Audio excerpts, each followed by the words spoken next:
and a number that Corbinian might not even run for. 4 people. How do you run for less than 5? Ha. My absolute minimum's 2. Anything less than that is a completely different game. Oh, of course. See, I like 4, and I True. start to get iffy around 3. 3 or 4 is my butter zone. That's where I'm like, I can do pretty much any story I'm going for. Well, I take that back. 3 through 5. Anywhere in there is good. Any higher than that, it gets tricky. Personally, I like a 5 or 6, honestly, which makes me a little bit strange. I think it depends. I think Paradox, Jesus Christ. Man, you are brain rotted. You are. I think Star Trek Adventures, I'm more willing to tolerate a higher player count because of the trope system of coming in and out. If I was to play a D&D game with 6 people, I would be probably frustrated because we're all the same group of people in the same place and everyone's just going to be fighting. Whenever the NPC shows up, everyone's just going to be fighting with each other for who's talking to them. I think in like SCA, the way it's structured makes it more accommodating of a larger player group. Yeah, I agree. And I was gonna figure. My last piece of advice was: have you played Victoria 3? I played a lot of Victoria 3. Okay. If you had not, then EU5 would be a difficult start coming from EU4. But if you've gotten a good grasp on like buildings, producing things, and managing buildings, then and markets, it didn't take me any time to start enjoying it and pick it up. And on the back now of you that, may go. On the back of that, hi everyone, I'm AD Springer, also known as Corbinian. This is the Electric Metropolis video game tour, and today we're playing another episode of Europa Universalis 5. So we're going to change over to that and load up. It's going to be a multiplayer game. First time, I'm just kidding. It's Star Trek Age of Empires. Some people are addicted to narcotics. Some people are addicted to gambling. Some people are addicted to Swedish map games. Pick your vice, okay? Swedish map game. Your vice. And to start off, our fourth edition of this game, which did not take way too long to do, Paradox. I'll give it over to the GM.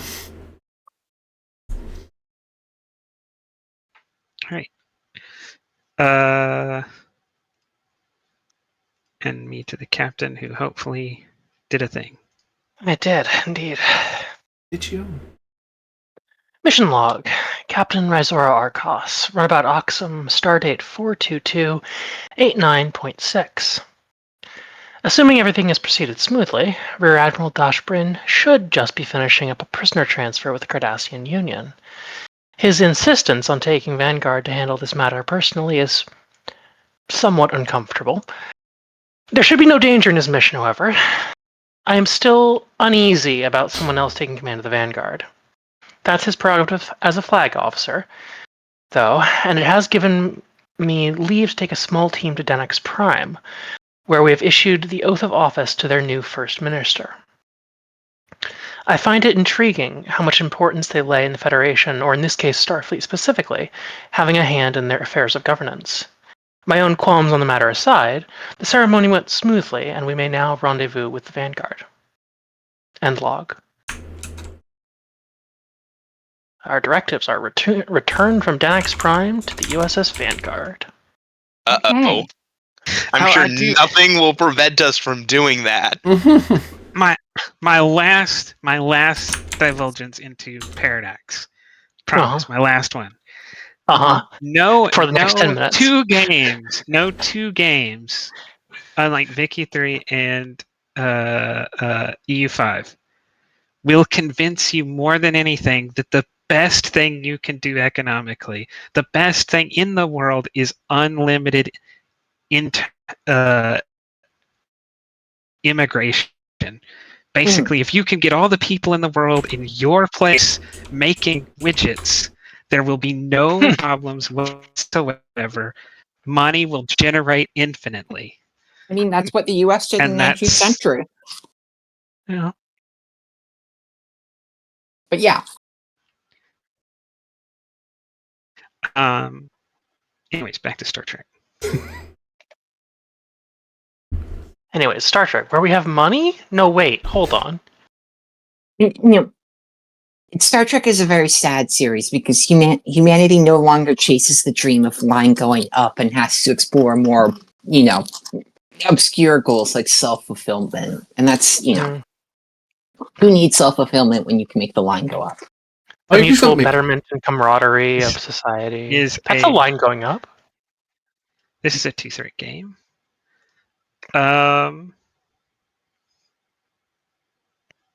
You could have at most 2 crew support.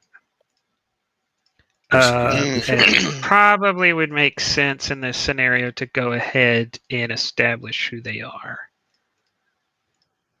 And I'd suggest an engineer and a science officer or medical. Yeah, why don't we bring on Dr. Nasir for a medical officer, and then someone else can pick the other person. Someone from science, maybe? Does Anafina have a particularly good engineering? I'm ops. Ops is an engineering field. Okay. I just wanted to make sure. Nasir takes 2.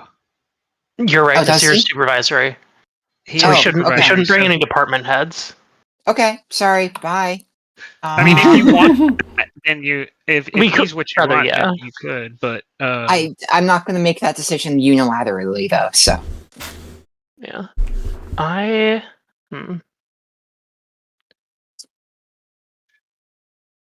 know. I feel like we can probably cover science if we need to between us.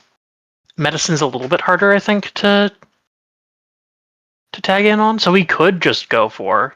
Oh, we start with one momentum there. Oh yes, of course. I think we start with 2 actually.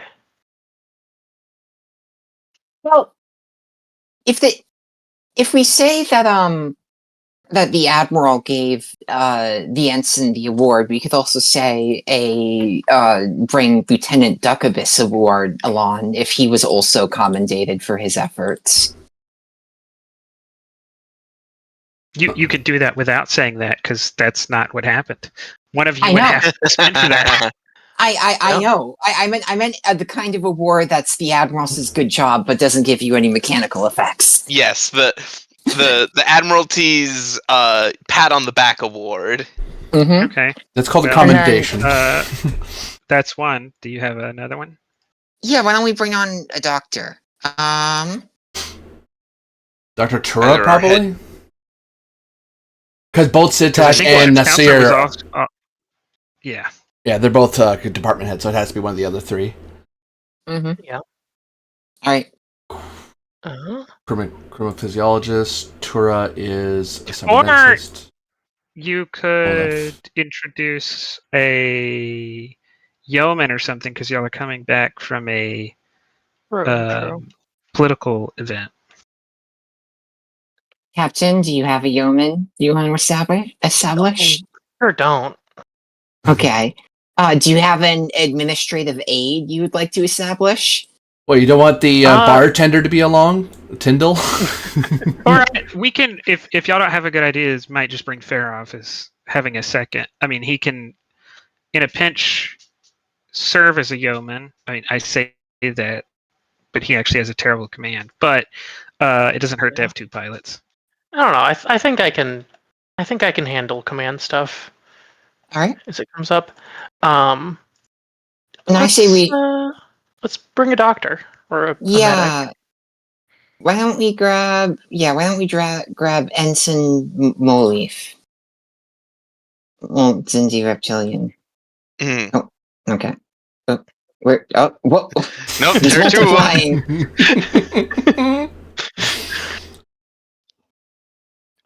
Yeah, which tracks is he is technically an assistant. He's like an administrative assistant for the doctor. All right. Okay. What module do we have for our runabout? Oh yeah, because that's a thing. That's good to point out. Yep. Let me look at them real quick. 2, 3, 4.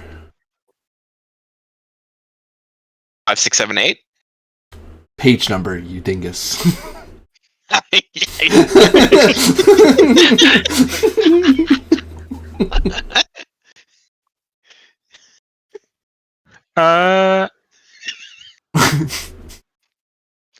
I think this is a long duration mission. Okay.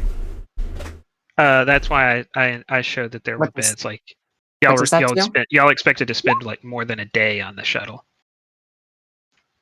The other ones have. So not all of them have direct mechanical benefits. Cargo transport just lets you. Just says Transport that you cargo? have cargo. It's just establishing that you have cargo space. Combat mission, I think, increases the weapons. Long duration just establishes that there are a rest area and Okay, sleeping great. quarters Gotcha. for 4 Okay. people. Okay. Oh, that's a good point. You're probably going to want to bring your doctor because there's only rest space for 4 people. Oh, So you're probably going Okay. to want to bring your cost 2 support. Might as well. No, that then. would bring you up to 5 anyways. Yeah. No, I guess y'all just y'all don't have anybody. It's All right. just y'all. after all the discussion about who we might have, they took a different shuttle anyways. I forgot I what mean- duration mission was. In my mind, I had y'all taking the sensor module, just to establish why y'all didn't have 40 people on board. Anafina But, doesn't need to sleep. It's true. Also, in if you're doing long duration mission, it you might have someone sitting in the con, like just manning the station while people sleep. They'd have like 2 people up and then 2 you're people saying sleeping. it could be hot. Yes, you're Or right. hot bunking. It could be hot bunking. Okay, I'll Yeah. bring him back.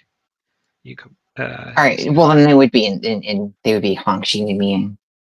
Just relaxing in the back, yeah, because they're not needed at present. Why they're not in the scene right now. All right, right. to start us off, can I check and see how long we have until we reunite with our? Is our destination Vanguard? Yes, All right. Yes. Can I check to see what our ETA is like? you can. right. Give me.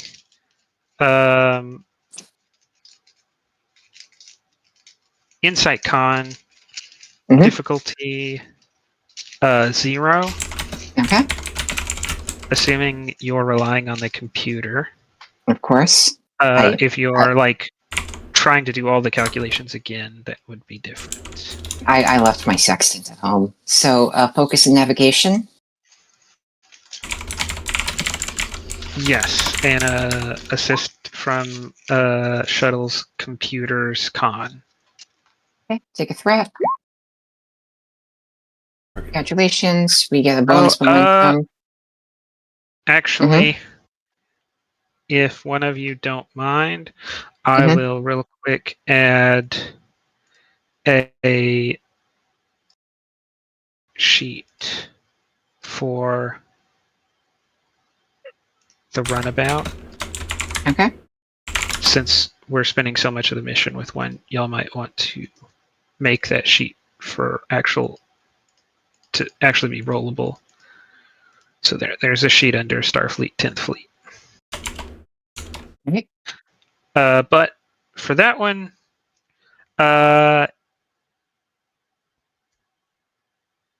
you got 3 momentum. Oop. All right.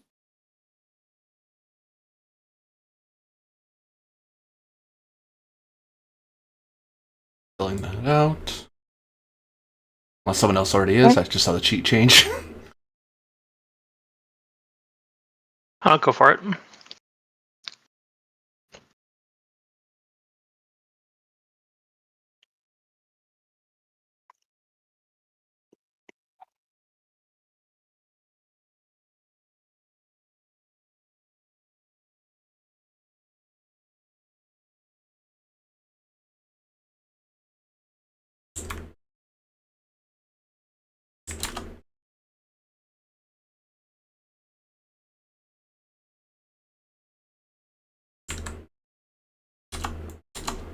why do they keep changing the formatting of these things?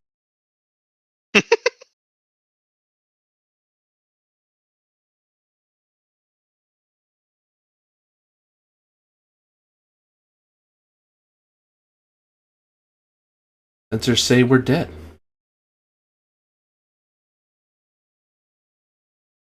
Well, can't argue with the that. nav computer says you're on course. Okay, well. Okay, well, does the nav computer give me any indication about the ETA at our current speed? Okay, sorry. You're on course. Thank you, computer, but not the question I asked you. Good to know, I suppose. You have 2 days. Okay. And are we moving at like warp speed?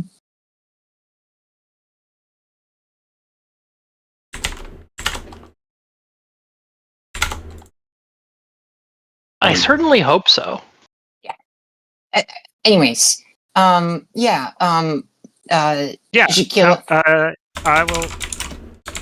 I Good. will take that as. I'll say that for free. You're moving at warp 4. Jakilith will, lean back in her chair, looking very proud about herself in the light of recent commendations, and she'll say, hourly check-in, Captain. We are still moving at warp 4, and we have approximately 48 hours until we return to Vanguard. Arcos opens her eyes back up. Thank you, Ensign. And I'll say once more that if we increase speed to warp 5, in exchange for more strain upon the engines, we should arrive there at a quicker date. I don't believe we're in any particular hurry. Oh, I take that back. I was gonna say that's probably your Actually, I will say, because this is not a Danube class. This is before that. I will say that warp 5 is probably your emergency speed. Warp Doesn't 4 mean I is won't your ask for it, cruise but speed. sure, good to know. Yeah. Okay. And the ensign will nod her head and say, "Very well, Captain, as you advise." Just nod and then go back to meditating. Which is, I'm sure not the most calming thing for the crew, but whatever. Upon, failing to strike a conversation with one aisle, she'll just turn around and say, "So have you enjoyed the trip?" Oh, is Temsik gone? All right, getting no response from Lieutenant Fox either, she will, begin humming a tune to herself as she sits by herself staring into space, thinking about how she's commended and now entirely alone aboard the ship because no one wants to talk to her. Oh, I see how it Anafina is. just doesn't exist. She does not to mess with me. I'm mad at her now.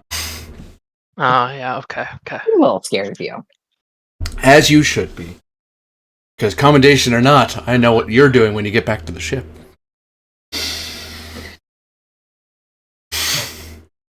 Metal doesn't get you away from training. In fact, sometimes it gets you more training.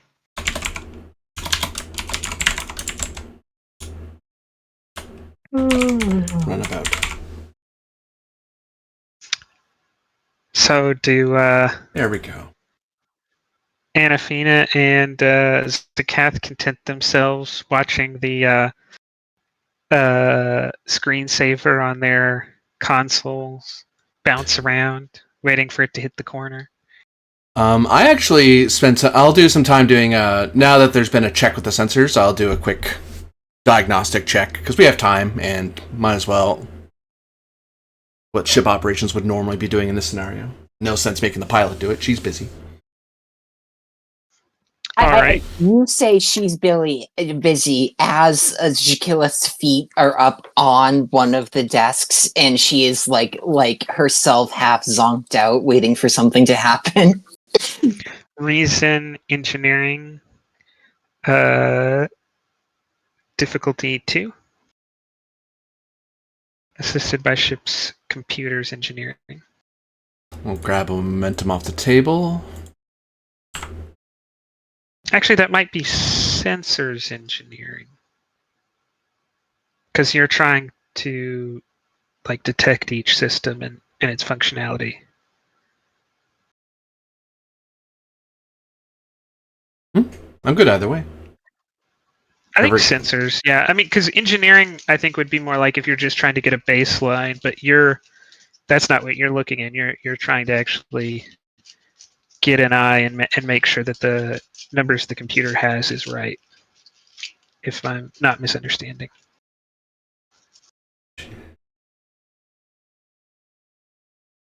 Got it.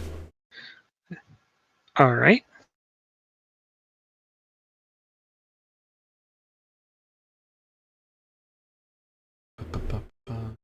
Change my.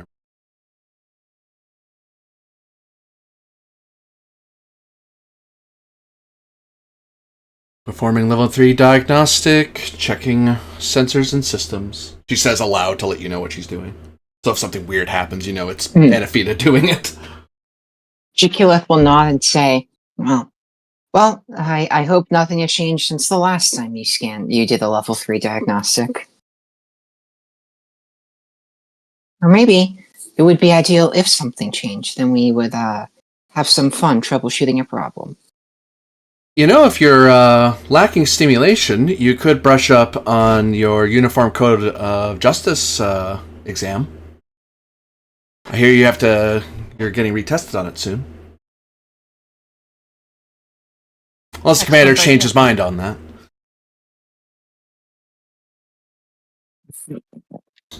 The ensign grits her teeth for a moment, but does not respond.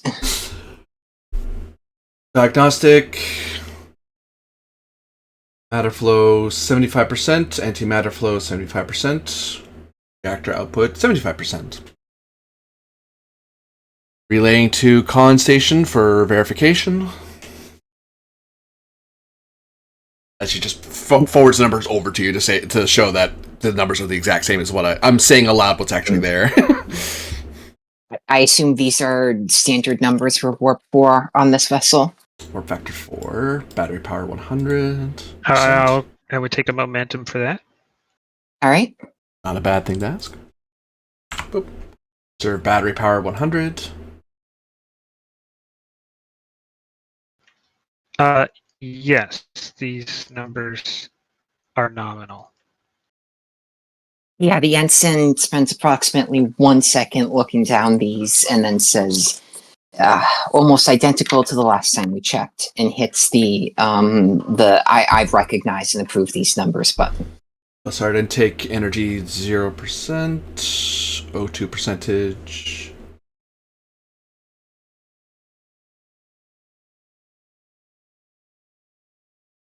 Unknown. 100 meter ETA 2 days. Nav computer says it's working. 30% O2 levels.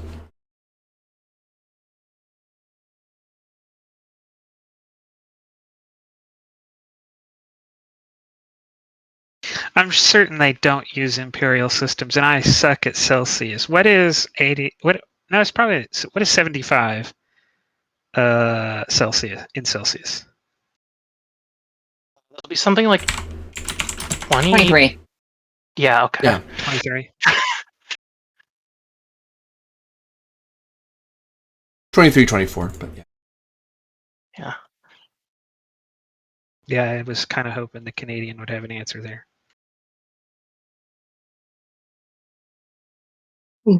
I did not do that in my head. I just looked it up. Yeah. Same. I was doing it in my head, so Nerd. I'm proud of myself for getting to 20 something pretty quickly.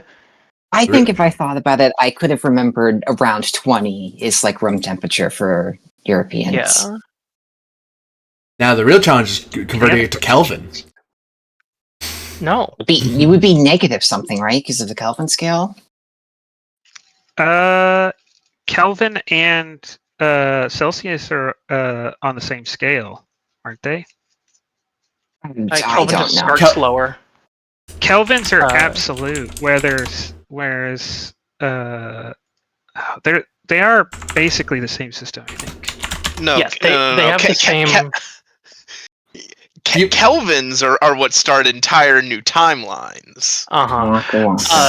Kelvin has the same increment as Celsius, but has a lower base number because it starts at absolute 0.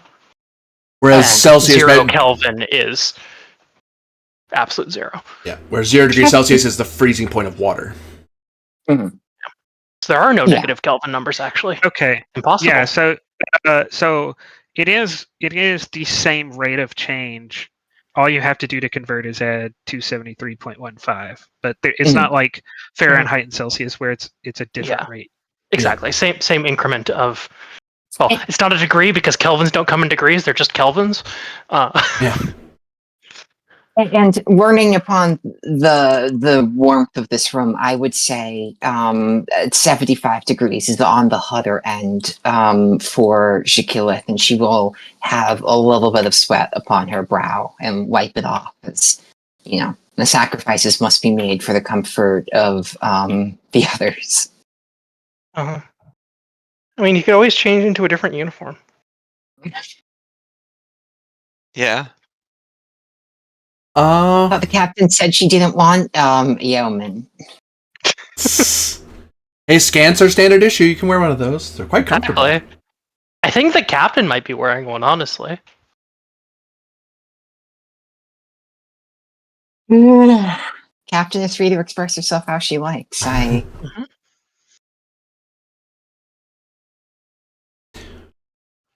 If you like, Hanson, I could dial down the room temperature for you a couple degree or two, just to take the edge off of it. I realize you must be feeling a little uncomfortable after more than an hour or 2 hours at this speed.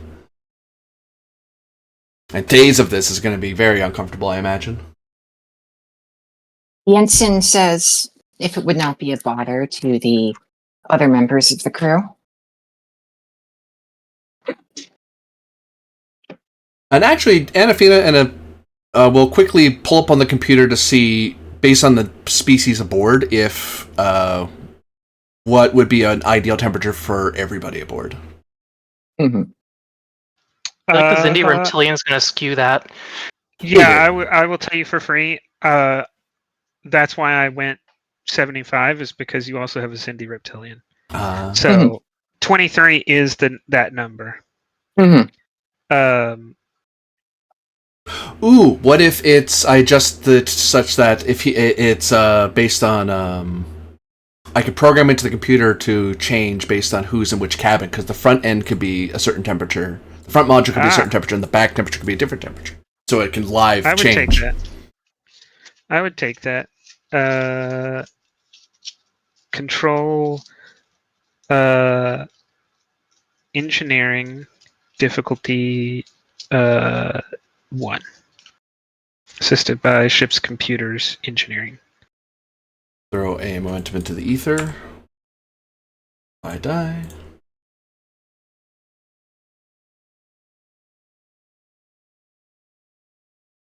Okay, I'll take that. Let's see. Should be able to adjust the environmental system, put a quick little computer program in, and there. Now it should adjust for everyone's comfort relative to whoever's in cabin A or cabin B. Well, I appreciate that. As a partial Andorian anyways, the one thing, if there's anything my father gave me, it is a discomfort with the heat. I put up with San Francisco, but I would not appreciate staying there long term. Back on Starbase 211, we had all the labs we had to temperature control, and sometimes it would just be utter heat or utter freeze. So any temperature control outside of those rooms was always a nice thing to do, especially with the variety of species we had working on the projects. So I got used to fiddling with environmental controls more often than not. Really wish it was standardized, but Starfleet issue had has certain standards, and I just have slightly higher ones. Though managing an entire Galaxy class is a bit wonky. I nearly broke deck 14 trying to get it to work. Sorry about that, Captain. I did fix that, by the way. I remember hearing I was complaints wondering what about happened. that. They said it was, they said it was as humid as a Florida summer, and I was like, wow, I barely knew what a Florida was beforehand. Yeah, I didn't account for the humidifiers to overload under the temperature variance, so I basically made a mini swamp there, which was great for me. I didn't know there was a problem, and then I got a bunch of reports that some people were very uncomfortable. So Does seem worth looking into making those systems more robust on board the Vanguard. Mm-hmm. It's the fact that the funny thing is it's easier on smaller projects than larger ones. Large projects like full star bases or entire starships, it gets weird. But when you get to like a single module or single deck, say, the math turns out better. The computer and environmental systems can balance each other better. But yeah, you do 20 plus decks of environmental control, and everyone wants very specific temperatures. Well, I suppose the smaller the ship, the fewer the people, the fewer the variables. Exactly.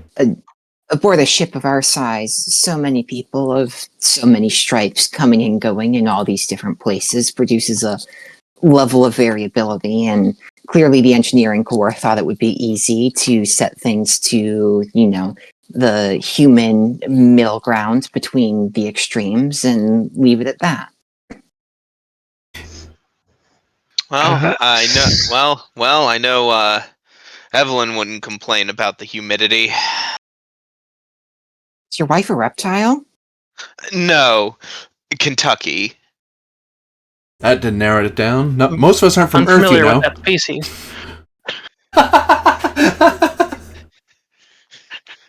She's from a region not too far from Florida. Not quite as humid, but can get that hot in the summer. Not good with geography. Scene change. That's what your test score said.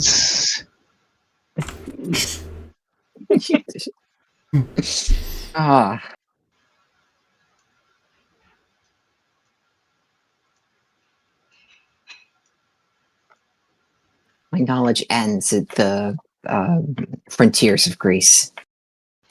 For the three of you who are not on shift now, what game or pastime might y'all be doing together to pass the time?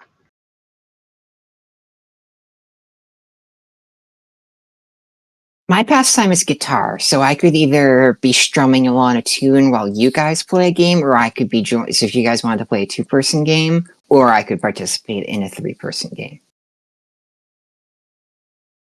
But your pastime, Fox? Not something we can do here on the here on a runabout. He does archery. Okay. I mean, if we set up a target back there. I get a bow and arrow. I want I'm imagining like a headset, and you have an actual bow. Oh, like right? an AR thing? Yeah, like augmented reality, and because you would have to get used to, on most of your career, you're not going to have very much time to have a proper facility. So I imagine there is something that if you wanted, you can actually like get good practice that actually transfers to practical use. And we know the AR holodecks games exist. are popular because there was that one episode about the game that was so addictive about like moving the ball into the hole. That's what I was gonna say. So you have like a non-addictive game made by the similar company. Yeah, it's like it's the same headset, but he's playing a very different game. It's addictive. And it doesn't give the dopamine hits that other one did. Oh, your game sucks. Plug directly into your Yeah, because that was the thing brain. about that other one was that it gave direct hits of dopamine. Yeah. When you played it right. So And humans would never become addicted to using a small handheld device that overwhelms them with dopamine. Anyways, All right. Anafina, what's your hobby? Meditation. Pastime. Oh, hey. okay. So if I'm strumming a guitar, will that bother you? Nope, it gives me something to focus on. All right. Then right. I'll inexplicably this was brought along. I'll plug in the amp and the guitar, and I'll sit in the corner and start playing. Hey, if we know we're going So for days of travel. Is Incense Clath like got a couple of songs that she's playing through or working on, or is this like a fish thing or something and you're just gonna jam and whatever happens happens? Ooh. I would say whatever band she might have been a part of when she was younger, she's not spoken about anymore. So I will say that she's just, jamming along, coming up with improvisational music. In that case, control.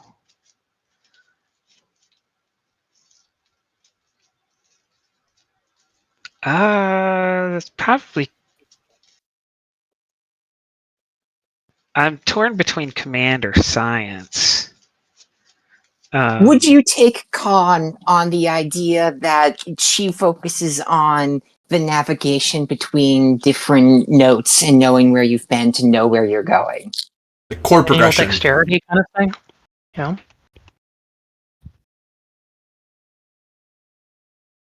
It's not any weaker of an argument than command is for performance and science is for Yeah, really. music theory. So I will take it. Yeah. This is some, all right, a focus in guitar. And sure, you know what? One threat. Yeah, we'll see. We've plugged the amp into the system. Maybe it'll explode.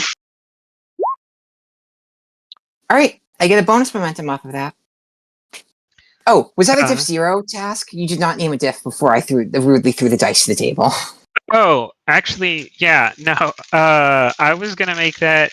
I was thinking like diff 2 to actually like play something and be good at it, and then when you're like, I'm gonna jam and see where it goes and try to invent where it goes. I was thinking kind of diff 3. I think like it's kind of difficult to do.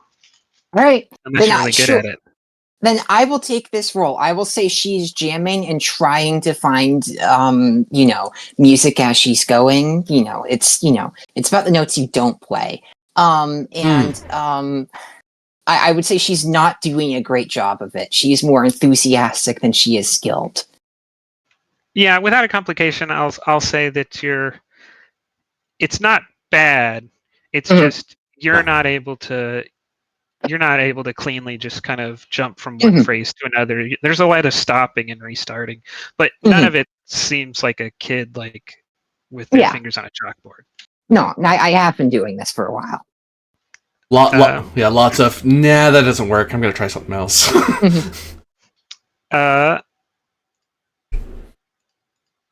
Let's see. So Fox, this program, is it target archery? Is it some kind of hunting? I don't know. Is it? I'd like say for mountain blade or something, and you're on the. Nah, I'd say something, like and you're on the wall of a castle or something shooting. Nah, I'd say it's like boring target archery. You're not an English longbowman at Cressy or Agincourt. Hey, look, target archery could be cool. We might be colossal like medieval history nerds. Fox is not. Yeah. You say that now. All right, give me control. Actually, I'm going to call this fitness security. I'll take that. I'm going to say that focus in archery. Rather than being a game, this particular game, rather than being about pinpoint accuracy, it's about the number of hits you can get in a short amount of time. So it's more physical. Mm-hmm. Oh also, yeah. Assuming this thing's modeling resistance on a bowstring. Well, I was gonna say a lot of draw weight. I was gonna say no. It's like it's got like this little handheld device that has like a little rubber thing on it that like goes up to the shoulder and it mimics the pullback of the drawstring. Oh yeah, and in Discord that type of Japanese archer, that would be presence security because that is, I've watched some clips of that before and it is very highly formal, and it's not even so much about how accurate you can be, it's about the actual doing of it and doing the steps and the motions correctly. Kyoto, yeah. Yeah. What is the also the bows are massive. What's the diff and what's our momentum? 3 currently. I'll say difficulty 2, 3 momentum. Okay, I'll spend a momentum on a third die just for the reroll. And I get the momentum back. Nice. All right. And I will say for Anafina, we'll make this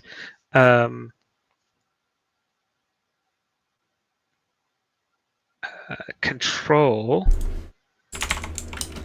medicine. Control command, maybe. Control command or medicine. I'm open to either one. But I will say that the guitar is not terrible, but it is not harmonizing with the occasional thump of the bowstring. So I will increase your diff to 3. That makes sense. I will create that complication.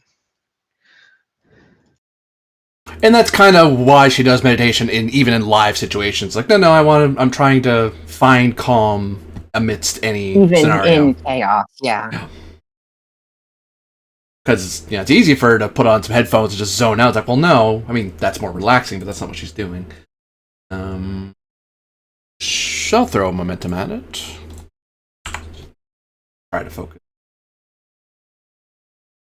No.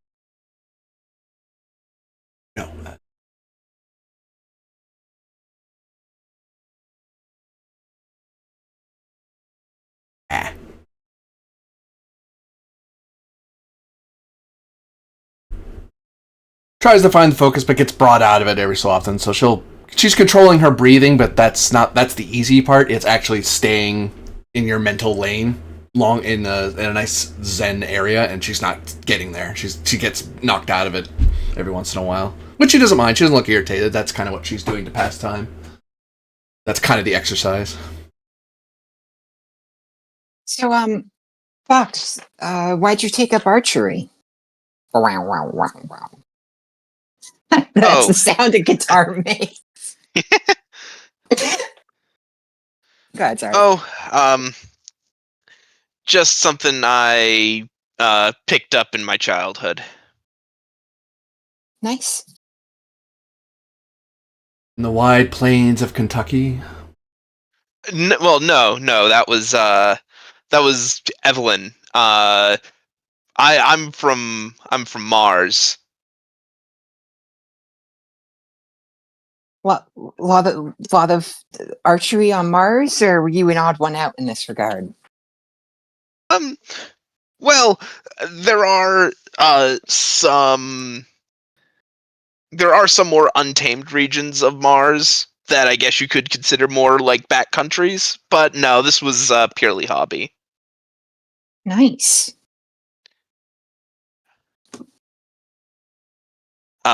Was one of the few activities on the holodecks that I found enjoyable.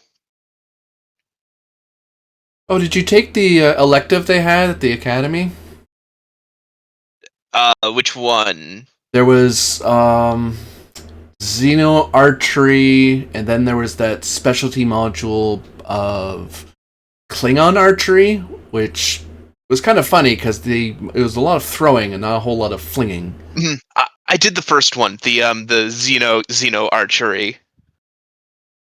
That was a fun one. I took that when I went. Yeah.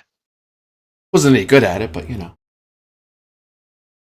I lack. I might have the upper arm strength, but I believe I lack the patience for the good focus required. On the bridge. Mm-hmm. In the cockpit.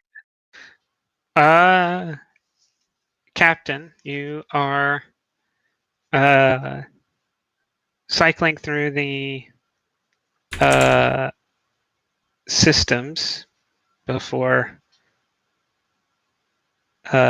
going back to maybe meditate or work on a report again. And right now, the shuttle is showing warp factor 9. We'll run a quick, level 6 diagnostic of the warp monitoring system and engine monitoring.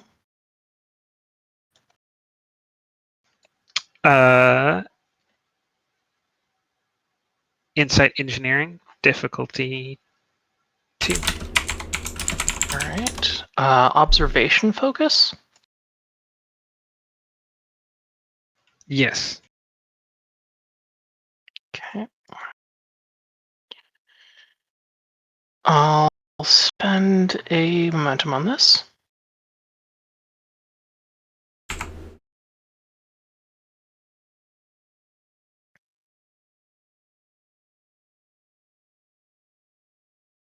Don't think I have anything else. Yeah, that's it. That's it. Ding. All right. Generate 1 bonus momentum. Hmm. Patient, the Trill species ability. Oh. It's the opposite of the Andorian one.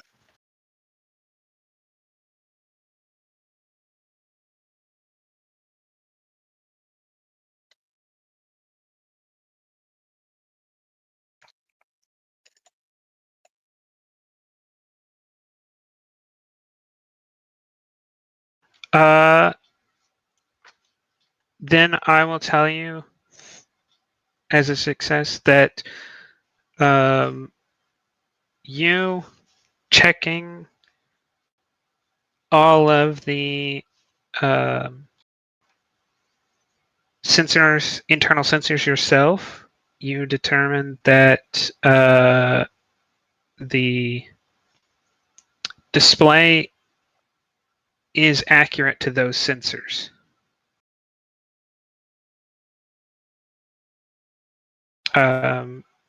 But that doesn't clear up how you're going warp 9. If you are going warp 9, it's just that you do think that if you do the calculations yourself based on engine power output, you arrive at the number 9, warp 9. If I take an external reference point and try to determine if the ship is actually going at warp 9 from that, can I spend momentum on that as a question? You can.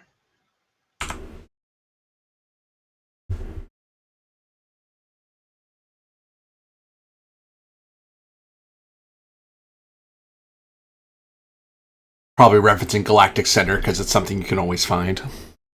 Yeah. And it's as a relative distance. The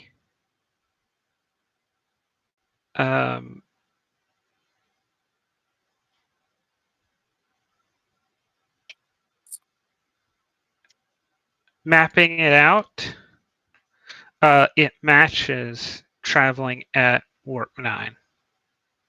All right. I'm going to say all crew to the cockpit. And if Annika waves the two of you to go ahead of her. Yep. Yeah, if you don't say it's urgent, she is going to begin putting the guitar away first, and so we'll unplug it. Yeah, she doesn't sound like it's urgent. No, for all I know, we're just passing an interesting looking stellar phenomenon. But yeah, she's going to fold it up, put it back in the collection of personal items where it was from, and then she'll follow you. Yeah, Fox will like take off the band and the handheld and take off the little headset and also set it in a box and then walk up to the front.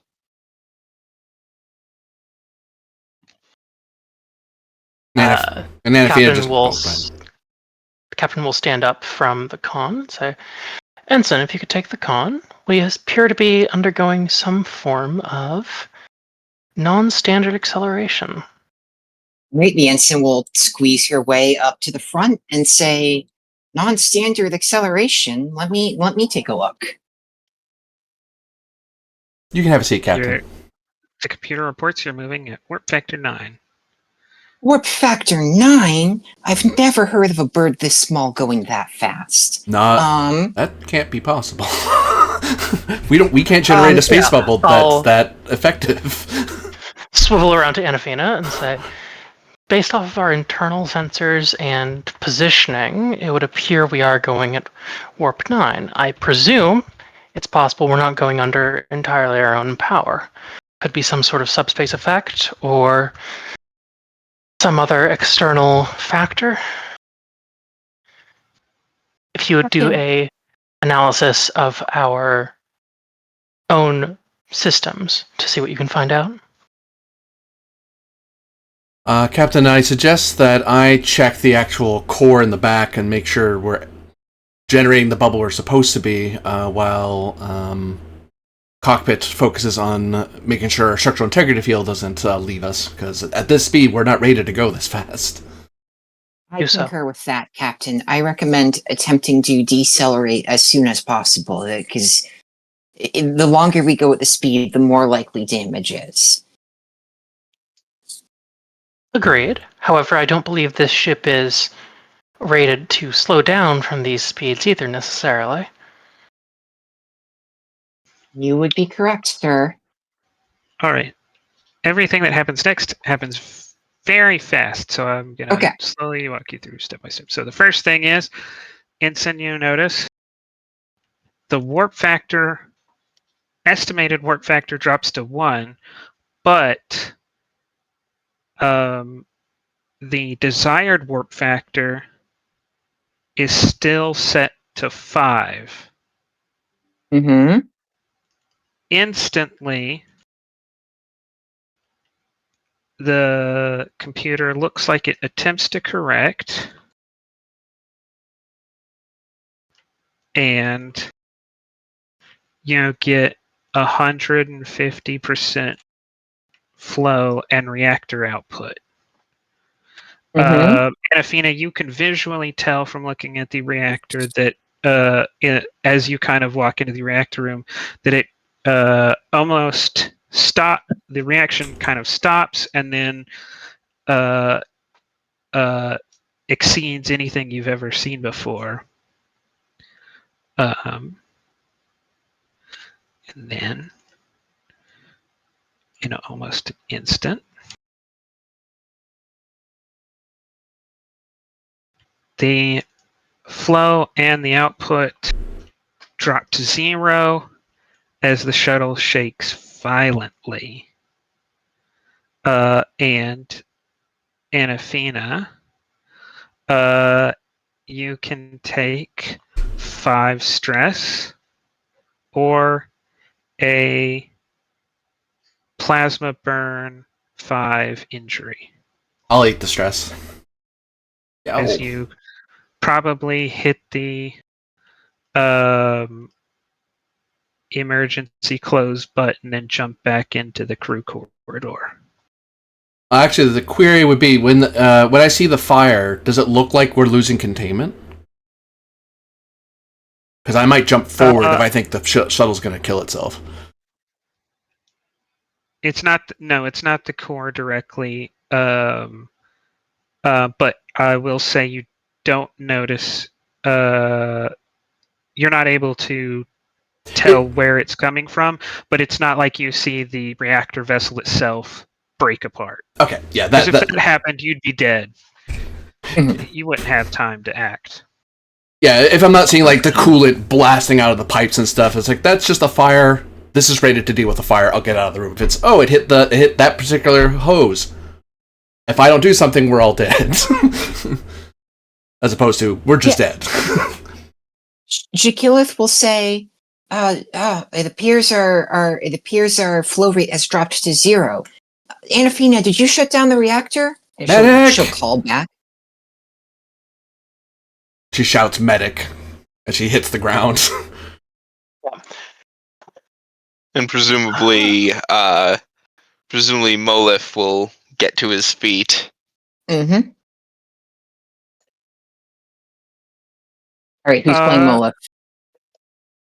I could do that, I guess. I was gonna say, didn't Anafina, you and I, didn't we all three of us make a roll this scene? I will void the normal roll because there are only these people, and it's reasonable that they might act at the same time. So you can have, but someone can have them act apart from the normal rule. In which case, you might also want Dukabus to join along, not necessarily because medic, but because something's wrong with the ship, and he's actually not too bad at engineering. If you want to take that responsibility, you can say he does that. Yep. All right.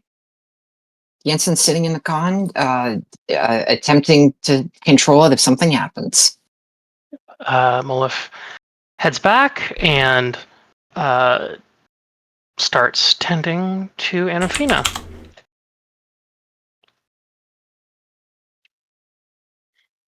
Commander, what happened? Plasma fire just erupted on the other side of that door. I just dodged away from it before it really got me, but I don't know how badly I got hit.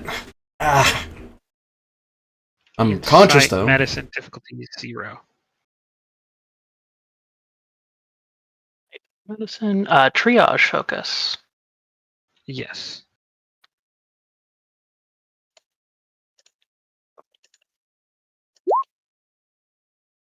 Generate 1. If you will excuse me, Ensign, Dukabus says, trying to sort of squeeze past him to the door. Don't go past that door. Make sure there might be a fire still going in that chamber.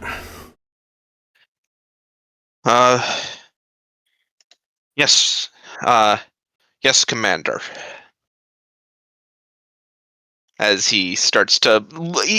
He was going for, a wall terminal anyway, to try to get a sense.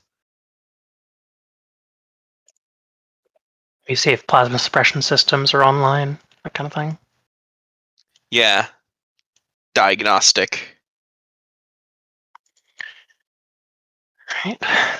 What does my triage tell me? Commander Anafina has no significant injuries. A quick analgesic will probably handle a flash burn or something, but it's not. Wave a dermal regenerator over a couple singes and say, "You got away pretty clean there, Commander. No permanent injuries. You should be fine within the hour." Was this the point where I add a new thing to Dukabus because it's a new activation? No, we'd have to spend extra because you're not on, and we're not on the Vanguard. You're not on the Vanguard. Thank you, Entomolif. Kind of rubs at where it was hit. If anything, you're probably feeling more from the adrenaline than the plasma burn right now. And seems these uniforms are rated better than they used to be. I think I took more clothing damage than skin damage there. That was very scary. They may not look like much, but they're actually very durable.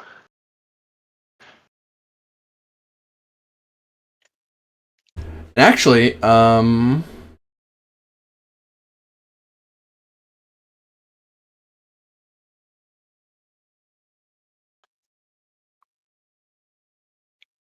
would you mind throwing a momentum at me to heal one of my stress? Because you did a task to look out for me. Go for it. Yay. Because that's how you get it back. It's like you succeed at a test and you can spend momentum to heal instantly. But longer, if you just rest, it can go away on its own. But I don't know how much time I have. I don't have a ton of HP. I don't have a ton of stress. Yeah.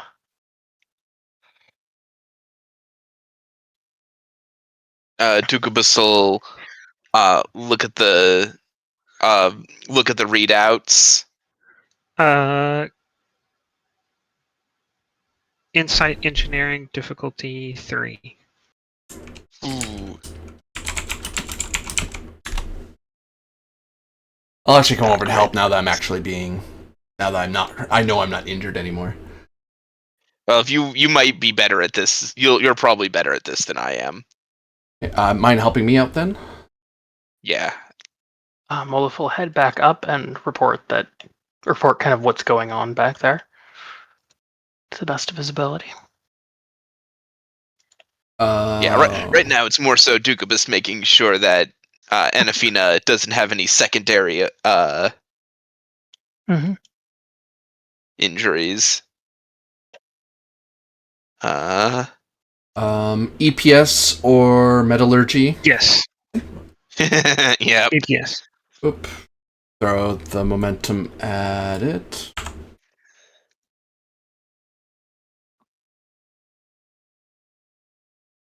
Oh my god. Out of the park. 7 gained on a difficulty, or 7 successes on a diff 3, 5 gained. 5? 7. 3 is 4, yeah? Oh, set 4, yep.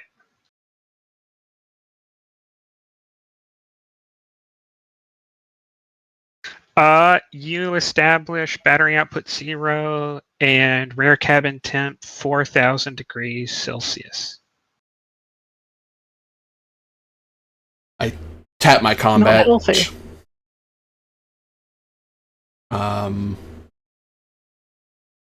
Captain, we have a uncontrolled fire in the engine compartment.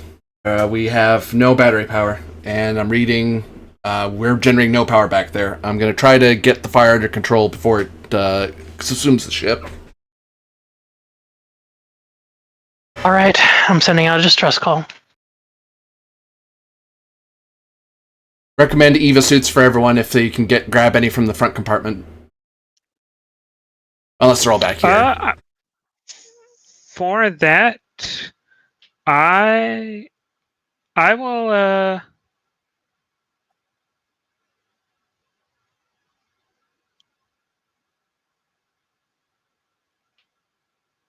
let me think.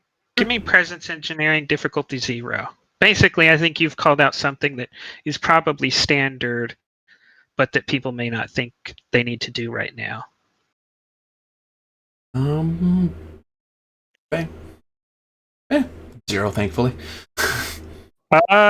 You're not very forceful about it, but actually, on a small shuttle, 3-compartment shuttle without, multiple internal bulkheads, the first thing everybody should be doing is EVA suits. Right. But although it occurs to you and you say it again, That's what not the thing you're thinking about the best right now. Yeah. I think given that the captain is somewhat cautious, she'll order the people in the forward compartment to go get EVA suits on.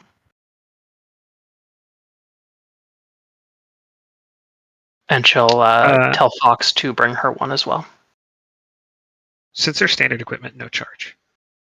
That's what you should do. And while that's happening, the captain's going to do her best to send out a distress signal.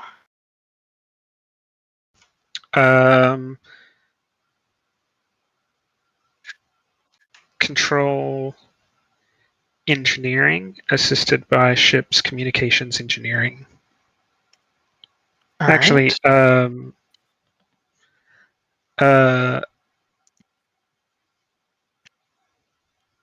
I will point out Right here. you could use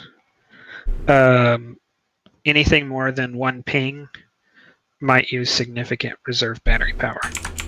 Yeah, I was going to say the ensign, who's been very quiet this whole time, when she walks in, like clicking on the helmet of her suit, she'll say, "Captain, keep that message as short as possible.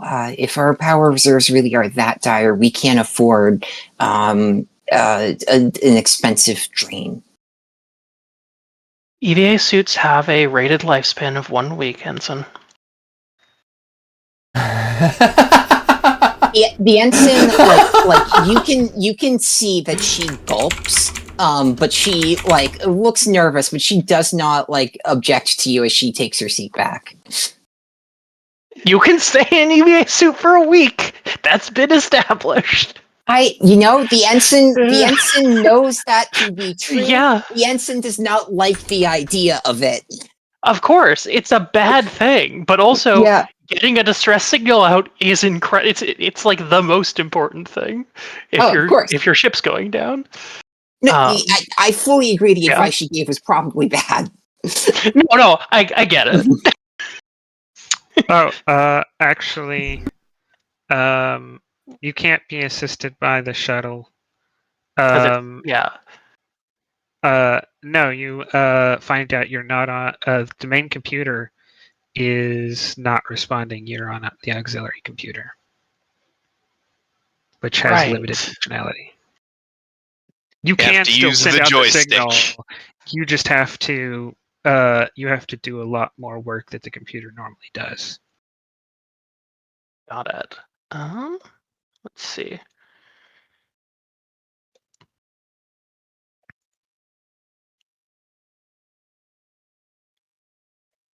Would a survival focus work here? Yes, I would take it. Okay. I'm going to declare that a past lifetime had survival experience with the joined talent.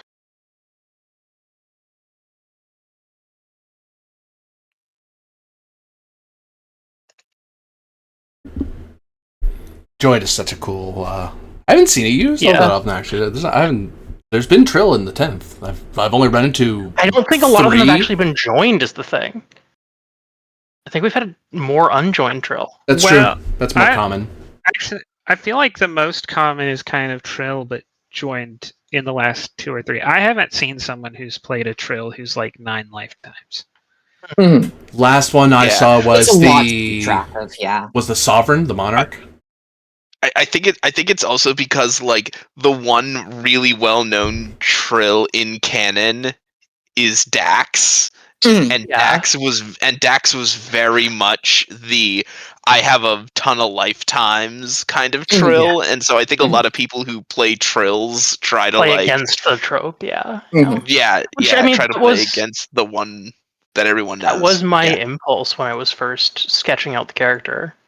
Although I've kind of veered more away from that as Ensley and I talked about character backstories. All right. So I have a focus. Engineering. I'll buy 1 die with threat and a 2nd die with 2 momentum. Ba and ba. Da da. It is my sheet that I rolled on. Rolled the wrong name. Good job, Molif. Now. Yeah. All right. It was difficulty 3.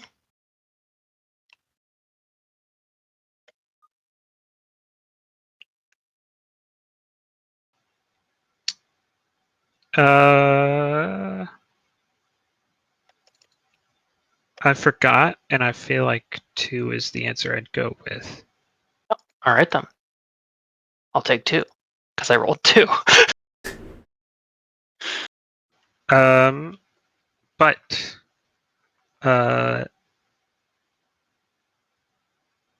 you do see some reserve battery power use for that ping. You could send. This is not a repeating communication, because repeating communication you'd run out of battery in 30 minutes. Even a single screaming pin's not bad. Yeah. Oh, really? Yeah. That's It's a standard. We'll just send out a standard Starfleet ship in distress call, and then I'll work on potentially getting a independent transmitter, because there's presumably like a ground-based transmitter on board that potentially set up. For 2 momentum, you could have that piece of equipment. We think that's worth it, folks. To have a repeater, yeah. Yes. We don't maybe the shuttle doing the big ping's good, but we want to, because we might be landing in the near future, so we probably want to have that now rather than later. Yeah. So spend 2. Oh wait. No. I was going to go on a tangent. You keep going. Okay. Sorry, the weight popped up right in front of me. No, you're good. It was an all caps weight too, so it was serious. No, I was being jocular. I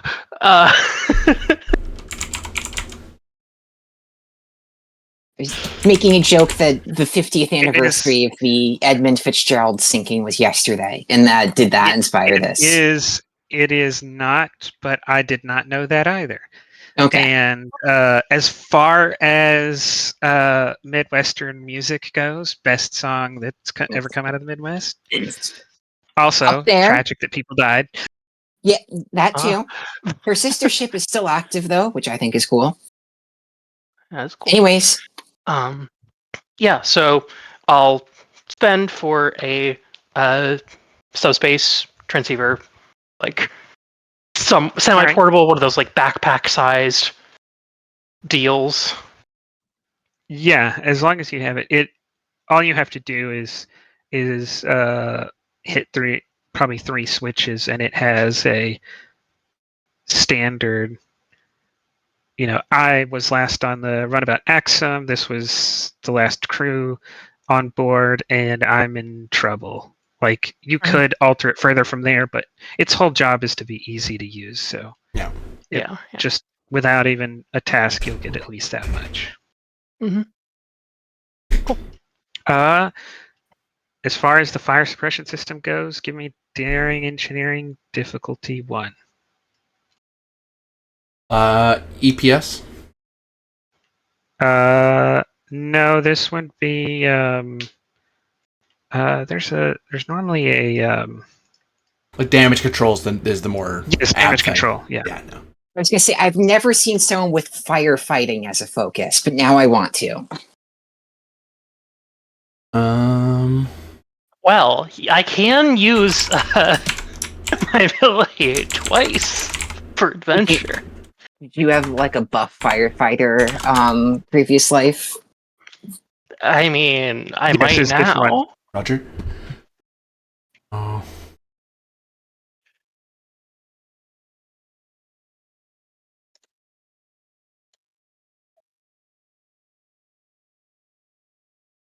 And Lieutenant, grab that switch. I'm going to pull over at this switch, and if that sticks, tell me, and I'll try to do this other override down here. Hopefully you don't have to open that damn door.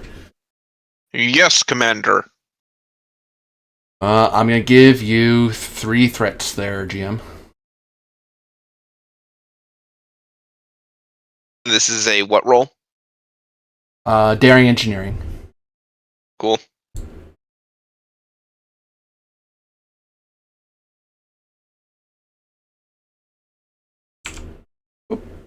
Uh, 3 momentum gained.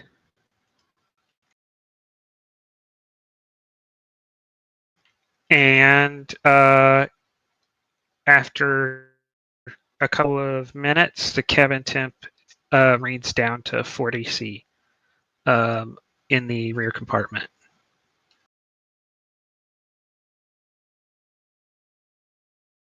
Captain Sanafina, we have fire back under control, verifying damage. Keep me appraised. Captain, and the ensign's going to stand up. She's going to say, the console is dead, but I possess engineering skills, especially with regards to shuttles. May I be dismissed to assist Sanafina? Go ahead, Ensign. And the ensign will trundle her way down and say, wait for me. Dukibus, get up front. Yes, Commander.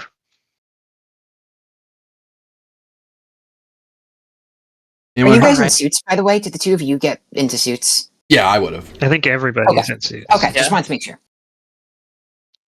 The captain will go over to Fox and say, all right, based off of where we are, do we have any known security threats we should be worried about? No known tactical threats, Captain. All right, well, that's a bit of good news at least. And Fox will stand up and sort of look to the captain, and then over to the pilot's seat. Who do we want at the con? Does Fox have a decent con? It's a 2, but my control and daring are pretty solid. All right. 2's competent. Yeah, 2's competent. Yeah. 2 is the same as Arcos has. So let's say, Lieutenant, take the con. Right.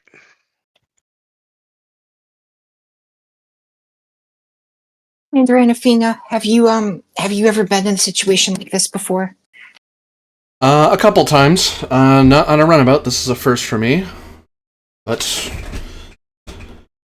well, scan. It was quiet for a second. Your scans do not indicate anything different from the current readings you have.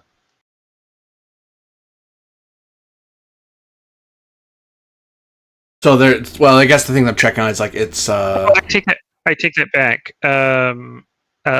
Reason science difficulty 2. If I'm assisting with her, could I roll a reason con? No, this is definitely science. How's your science, by the way? I say that, but my science is bad. It's a 1. Okay. But the flight controller ability is that you can swap other things out for con when dealing with flight or propulsion. When attempting an engineering... Oh, it's only an engineering class. Okay, never mind. Yeah, and this is also just to determine if the rear compartment's livable, not the status of the equipment in there. Gotcha. All right, then she's not assisting because she's more likely to hurt you. She'll actually ask for your assistance more in a moment of, here's what to look for if this happens to you. Because especially if you have a look of, what are you doing? It's like, teachable moment. I'm going to teach you how you do this in case I can't do it. Hell yeah. I'll throw... She pulls out her tricorder, but she's very secondary to you right here. Yeah.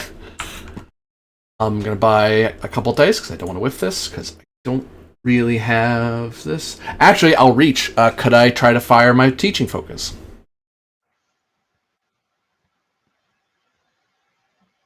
Because it's a Science 2 talking to a Science 1.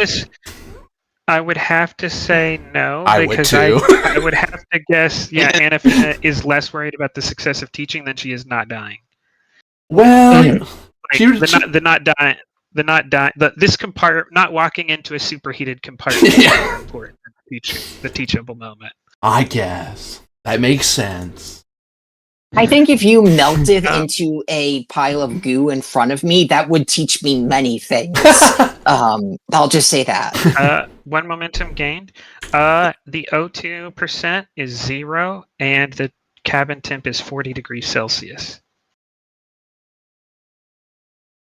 That is the relevant information. So it is not safe without EVA. All right, so you can verify there that it is, despite the temperature check, if you see the OT level there, we open that door without sealing the front compartment, and no one's in EVA suits. Everyone basically starts dying within about 60 seconds, give or take. So... Is the O2 at 0 because you vented the compartment, or did we choke the fire out and it burned itself out? That's something we have to verify, because fire suppression systems sometimes vac seal, but it could be a breach, and the rear compartment could be exposed to space. And with computers down, it's hard to tell that, so we need to verify visually whether we have a breach, or it's just the fire suppression system killed everything. Should I make sure this door is sealed then? Yep, and let the captain know what's going on. I'll start getting this door open. I will take a momentum on the question of oxygen, because you did kind of get close. All right. The type of plasma fire that you're pretty certain you are dealing with is not does not involve oxygen as part of the chemical reaction. So the only way you'd get to 0% O2 is if it's not actually 0, it's like a really small percentage, and the air pressure went up so high, like so much more gas was added, or that the atmosphere has been vented. So there's either something like 1,000 psi in there, or 0 psi. Okay. Oh crap! So I want to be.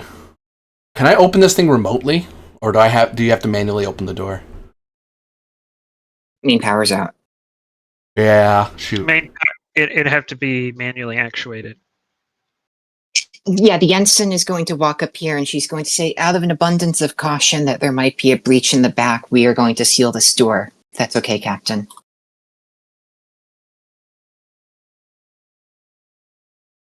Captain, I need to get out the into the back, but we may have a pressure difference and oxygen difference. One of us is gonna have to suit up. We should let's depressurize the middle section and seal off the front compartment. Yeah, is there a role to seal this door then? I'll make it fitness engineering difficulty 1 on the front door, difficulty 3 on the rear door, because the rear door is slightly warped. Okay. Yeah, heat makes metal expand, unfortunately. All right, GM, take a threat.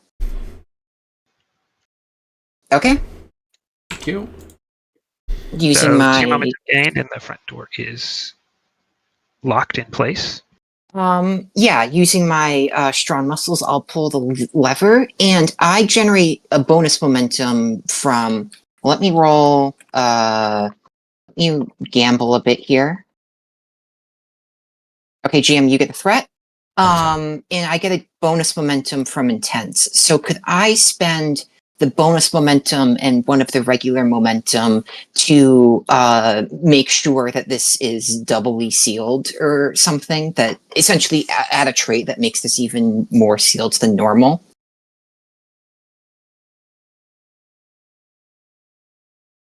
Or some sort of safety maybe there's like an extra like mechanical brace I can attach to it or something.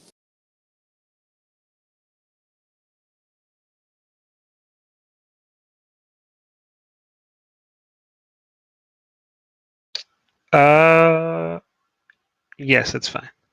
Right. Yeah, she will. Seal the door slightly more and say, "I don't think any plasma fires getting through that." Turn back around and come back. Whoa! No need to somersault, Ensign. I believe in you. All right. You to get the rear compartment over, it is fitness engineering difficulty 3. Any roll to depressurize the middle section here? Or make it stable enough that it makes it, if this is highly pressurized, it'll minimize the blow back into our room.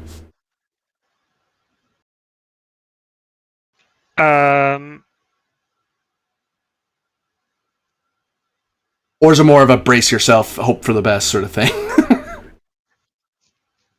We lock our boots I would say magnetically to the floor. if you're on the side that if it is not pressurized, then nothing's going to happen except especially if you depressurize the interior. If it is super pressurized, and that's 0% because the oxygen didn't go anywhere, it's just that there's so much more gas in there now. Y'all are gonna get thrown like rag dolls in here. Like you would not want to open this door if that's what you thought. You would want to make sure that compartment had vented before you did that to the exterior. Might I If you thought it suggest? was overpressurized. Might I suggest instead, Venting? might I suggest instead locking our boots in magnetically? Because I'm thinking in first contact, the boots have a little magnetic seal, so that way we would be rigidly planted no matter which way it blows. Or alternatively, your idea of just venting this compartment first is fine. Let's mag boot just in case the venting idea doesn't work, because I might pull the vent switches and then nothing happened. It may say it happened, and then we get blown around anyway. So, all right, Jim, is it a roll to turn on the magnetic locks? Mag boots. No, Okay. it's not. There's no place Then like yeah, I'll home. do- Tap. I'm not going to charge a task for opening the vents. Mhm. You open the exterior vent on the rear compartment, and no change in cabin temp or O2 level. Either that worked, or it's vacuum in there, or brace yourself. And the sensor's broken. All right. She like puts a hand on your shoulder and says, "I'm ready for anything. Let's pull this door open." So yeah, I'm gonna try to get the door open. Check something real quick. I might suggest one for an engineering kit. It would be smart. Yeah, and Ensign Jakilith will look through these pile of things and say, "Oh, we might need this, Commander," and throws the engineering strap over your shoulder. Yeah, the kit strap over your shoulder. It kind of leans into it. That'll bring this down to Div 2. It leans into it, digs into the bag, gives you a nod. Very.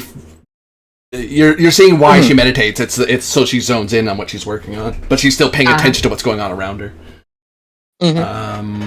To some degree. Metallurgy focus, trying to get past this door.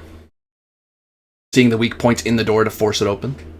Yeah, we might know where it cracked. Because you need to decide whether the best case is to just try to force the door on its mechanism or actually cut a hole in the door. Yeah. Because if it's heated too much, it might have melted into the mechanism. I'm gonna throw a threat to you, and your assistance would be greatly appreciated. All right. Let's teach on the ground. On the grounds that I am the young, strong one who can, move things. I can assist with my moving things as she desires. Could I roll fitness security for my assist? No, it is fitness engineering because it's not a point difference. Violent motion. It's about controlled exact motion. Oh, we got our momentum back at least. Complication or threat? You know what? Complication. Oh no, I can't kill it. There's too few of us. Yeah, it's complication. I was gonna parent figured it, and I was like, oh wait, I can't do that. There's not enough people. I'm picturing we're about to get blown backwards, and our boots will still be here, and we're going to be cut off from the boot leg up and thrown against this wall. I did think about that when you said magnetic boots, but I was like, no, let's not get in the weeds. Yeah.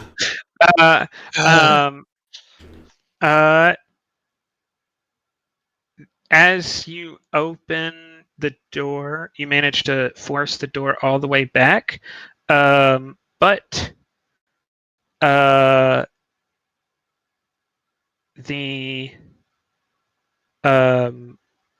you're manually having to crank gears on the door because the electric components are not working. And the gear, as you get the door all the way open, there is a snap, and the lever you're using to crank the door, all of the stored energy in the mechanism comes out through that, and the lever you're using hits you in the collarbone, and so you will take injury 2, broken collar, or 2 stress. I'll soak the 2 stress. The EV actually will eat one of it. Not sure. Another reason to wear those things in an emergency. Yeah, there's a loud. Damn it! The air kind of leaves you for a second. You have to catch your breath. Sorry, based off of that description, is the door now operable, or is it now like junk in pieces, and this is just permanently open? The door is permanently stuck open. Great. You would need to get a hole patch and basically weld. Yeah. Okay. And then it wouldn't be a door; it would just be a section of hole. Yeah. Yep. But there is a slight hiss as the 1 atmosphere of pressure leaves the room you're in and goes into the engine compartment and then out into space. Oh, can I press the button then to close the exterior vents? Go ahead. Might as well. Yeah. No sense speeding the process. All the oxygen we can hold at this point.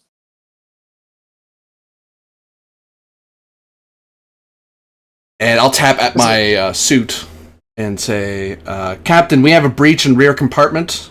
Gonna try to figure out what's going on back here.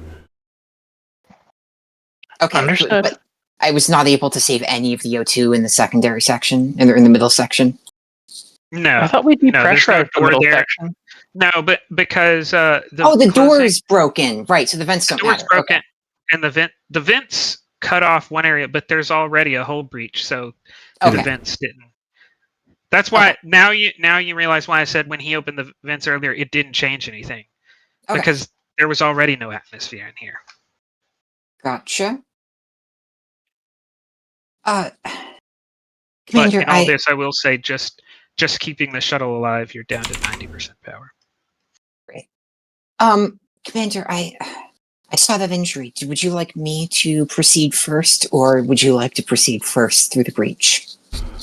Verify the your training covers propulsion and energy matrices. Yes.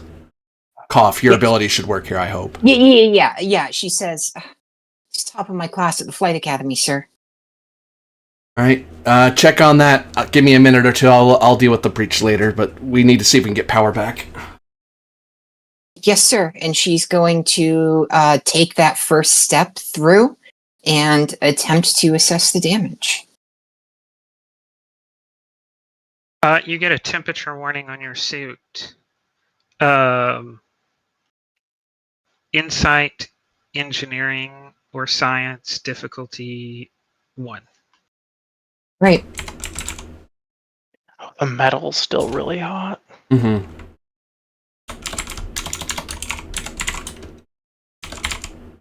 If only we wore metals on active duty, because then I could have had my metal fused to my body.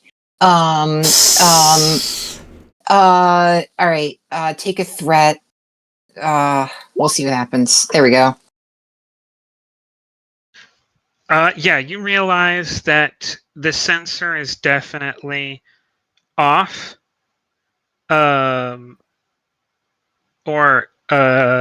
Basically the information the temp sensor is passing isn't useful, because the deck plating because there's no atmosphere and heat radiates pretty slowly in no atmosphere.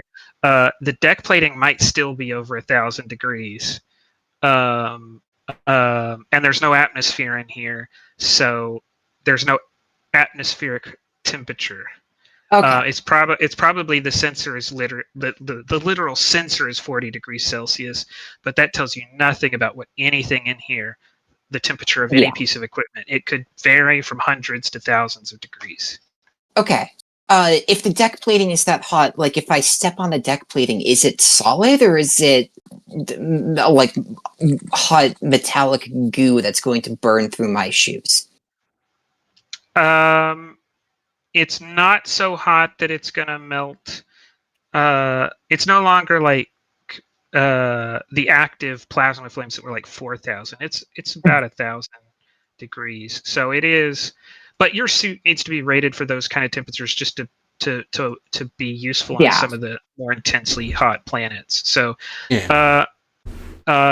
this will degrade the utility of the suit, but not within the normal week time span. Like this survival suit will have to go through a checkout again. That's fine. And just for my visual reference, as I'm looking around this cabin, do things look like, I presume they're like black scorched plasma marks, but do things look like melted and destroyed beyond repair, or do things look, just in a visual sense, like they're more or less in physical tact? No, any LCARS is destroyed beyond use.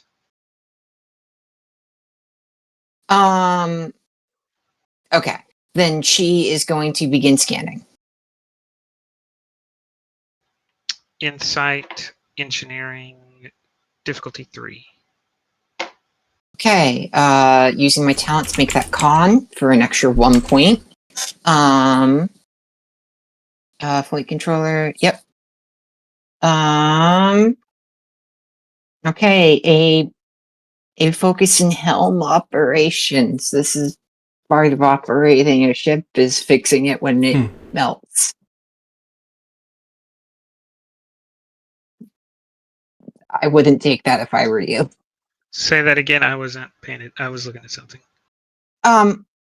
I said half jokingly a focus in helm operations because part of piloting a helm, a focus in improvisation. I also probably wouldn't say that because I've definitely trained for this before. So, all right. Yeah. All right. 1 momentum, 2 threat. 1 momentum, 2 threat. Yeah. No, I'm not. I might need my determination later, so I'm not going to blow up my determination on this. Oh crap. Okay. Let me see if I can help you out here. Yeah. Before you use your resource up, because you're only 1 away. Mm-hmm. As you walk forward, scanning, and I'll definitely be chattering to you, like, you know, this indicates this temperature, this is warped, this is maybe salvageable, that kind of stuff, as I'm scanning things and doing dialogue with you. Yeah.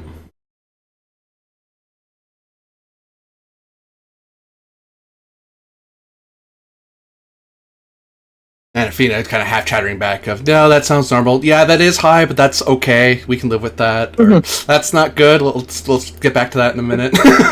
No, Ensign, your boots will not sink through the deck plating like hot goo. Yeah. Besides, if that was going to happen, would have happened already. You'd be screaming, so don't worry about it.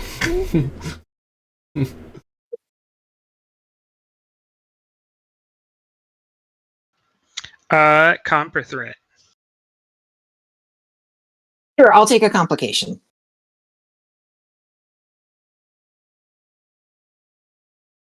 I didn't need nice boots anyways.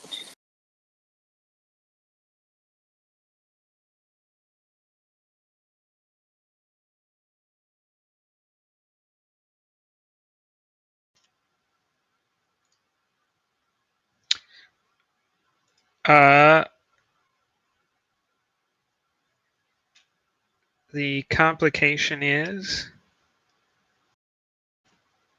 you cannot detect the magnetic field in the antimatter tank.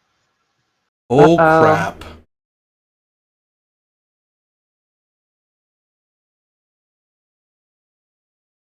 So we need to... Oh. I will give you the benefit of the scan in general. Mm-hmm. And showing you your understanding of the current situation. I'm sure we're fine. We're I fine. honestly think in character, I don't think this. Out of character, I think the magnetic thing is still there, just we can't scan it, because if it wasn't, the antimatter would have then collided with the regular matter and then exploded, and so we would be dead. Unless that's what caused the incident to begin with, was a crack. But why would we learn that from a complication? We'll see. Hmm.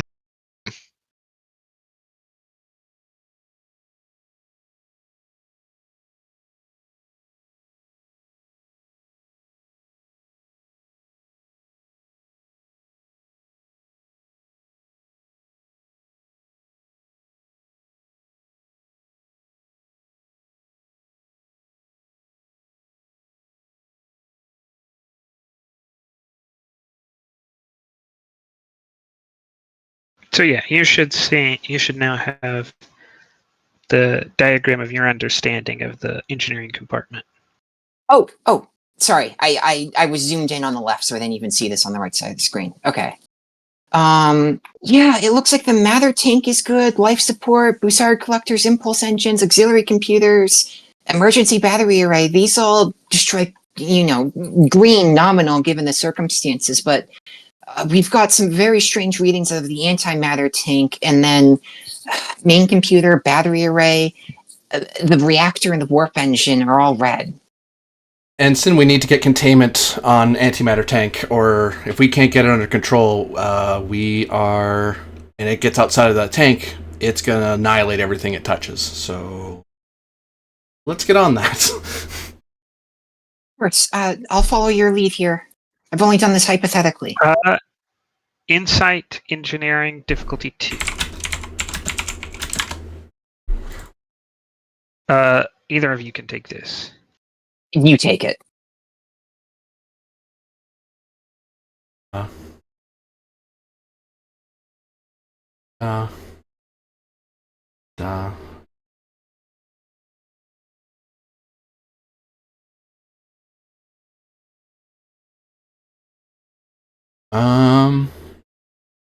You know what? This is super important. So I'll actually fire a crew coordinated as a crew unconquerable.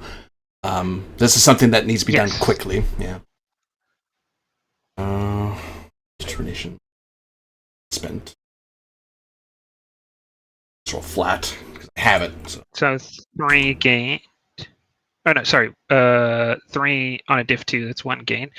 Yeah, you think about it for a second, and if the magnetic field was compromised, just the antimatter hitting the inside of the tank would have destroyed the whole shuttle. That's what I was thinking. And you notice that the ensign's already noticed that the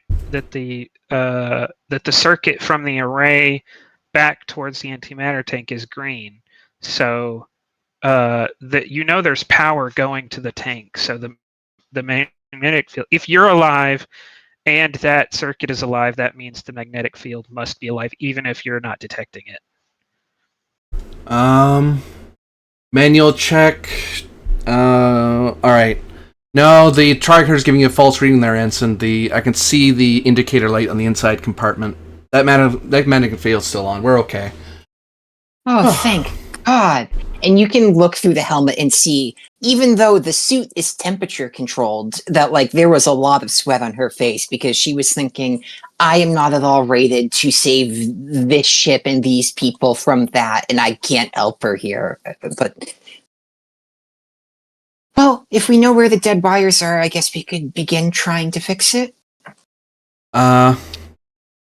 Give a briefing to the captain. I'm gonna work on getting this breach so it doesn't further compromise the hull. Well, just the patch, if nothing else, and then after that we can work on the wires. Unless the captain wants us to do something else. And she'll step out and say, and she'll tap her comm badge and say, "Ensign to captain." And we're gonna go back in time a couple of minutes. That's what I figured. As Fox, as you sit down at the controls, give me Reason Con difficulty 2. What do we have for momentum? 1. I'm gonna have to spend it because this is a garbage roll for me. Is this noticing something, or like, could I do an assist on this roll or direct or something? You can do an assist. It's working from available information to draw a conclusion. All right. Still spending momentum for the third. Come on. Could I do a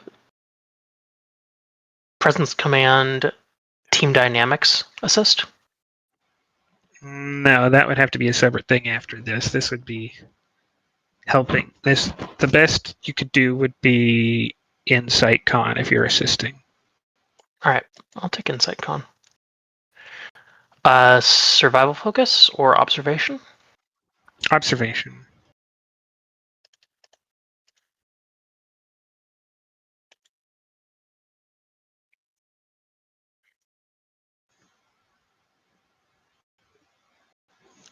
No momentum gain, but you do succeed.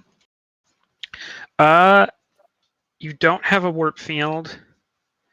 Your warp factor is 0. But your nav computer and chronometer still show you're on course and on time. Captain, am I reading this right?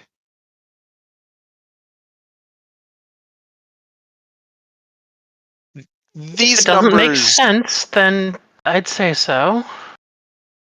Yeah, we should be way off course and way behind schedule.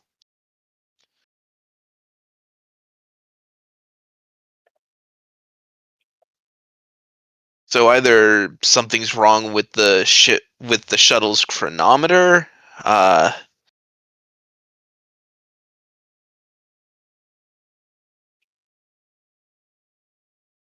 Right. Presumably, because we're not still moving.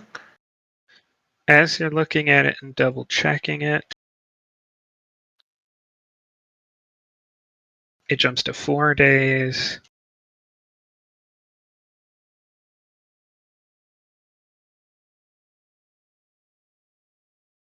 And then half a day, and it stays on half a day on course.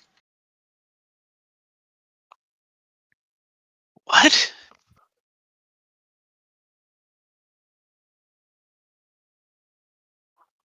Our chronometer is jumping around. And I will point out, it's not that it's saying that it's a misnomer to say the chronometer is jumping around. The estimated time of arrival is jumping. Captain, our ETA keeps moving, but our chronometer is still ticking away accurately.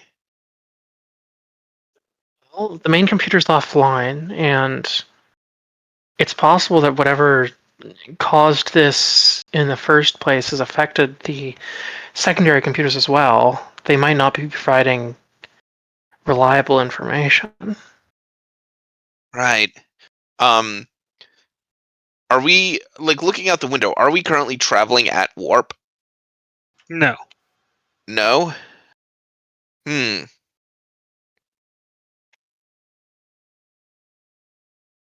And we haven't been for a bit, yeah?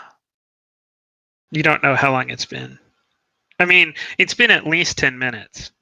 Okay, yeah, it's been more than a minute. We have clearly not been moving for more than a few minutes. Correct? No, what I would say accurately is the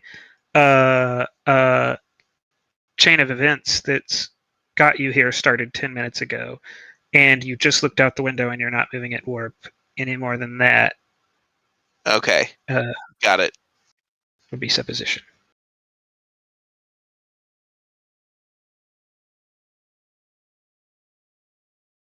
I don't know, Captain. As a little beyond me, I'll admit. Well, the least likely event seems to be some form of temporal anomaly. Most likely is that our computers are simply malfunctioning.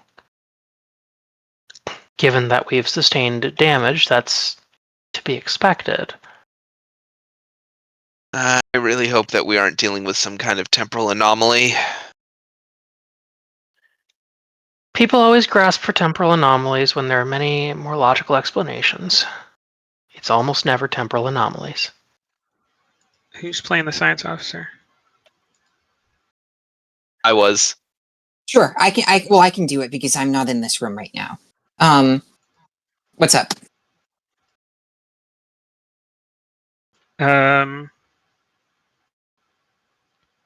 Reason science difficulty 5. Do I have a val? I sure don't. This Yeah, is you don't have multi-spectrum. anything. Xeronites can sense a broader spectrum of light than most humanoid species. Okay, is multi-spectrum vision going to help me here? No. Okay, that's my one talent. Planetary science, meteorology, or terraforming for focuses. I'm sorry. It's fine. I do plan on making this other science None of this. officer. I do plan That's on making fine. this other science officer something of like a physicist, because we do need someone who can do like the weird esoteric sciences. All right, guys. Should I actually attempt to do this task? We want to give the GM a full mid of threat on a task? I mean, I'm 5 dice Probably- under 15. Like a 15's decent, but No focus, but you know what? Live big or go home. Oh, I almost said live big or go big, because I knew that wasn't the saying. One big or threat. go big. Your options are only big. It is all big. 6th threat. Okay. Oh my god, he does it. Yep. Channel that. Channel the. All right. Channel your rep roll. Just. I'm cracked. Uh, I'm God. Correct. I'm God. Dukabus thinks now there may be actually a temporal anomaly in play here, but it couldn't be purely not a temporal event. There has to be a spatial connection.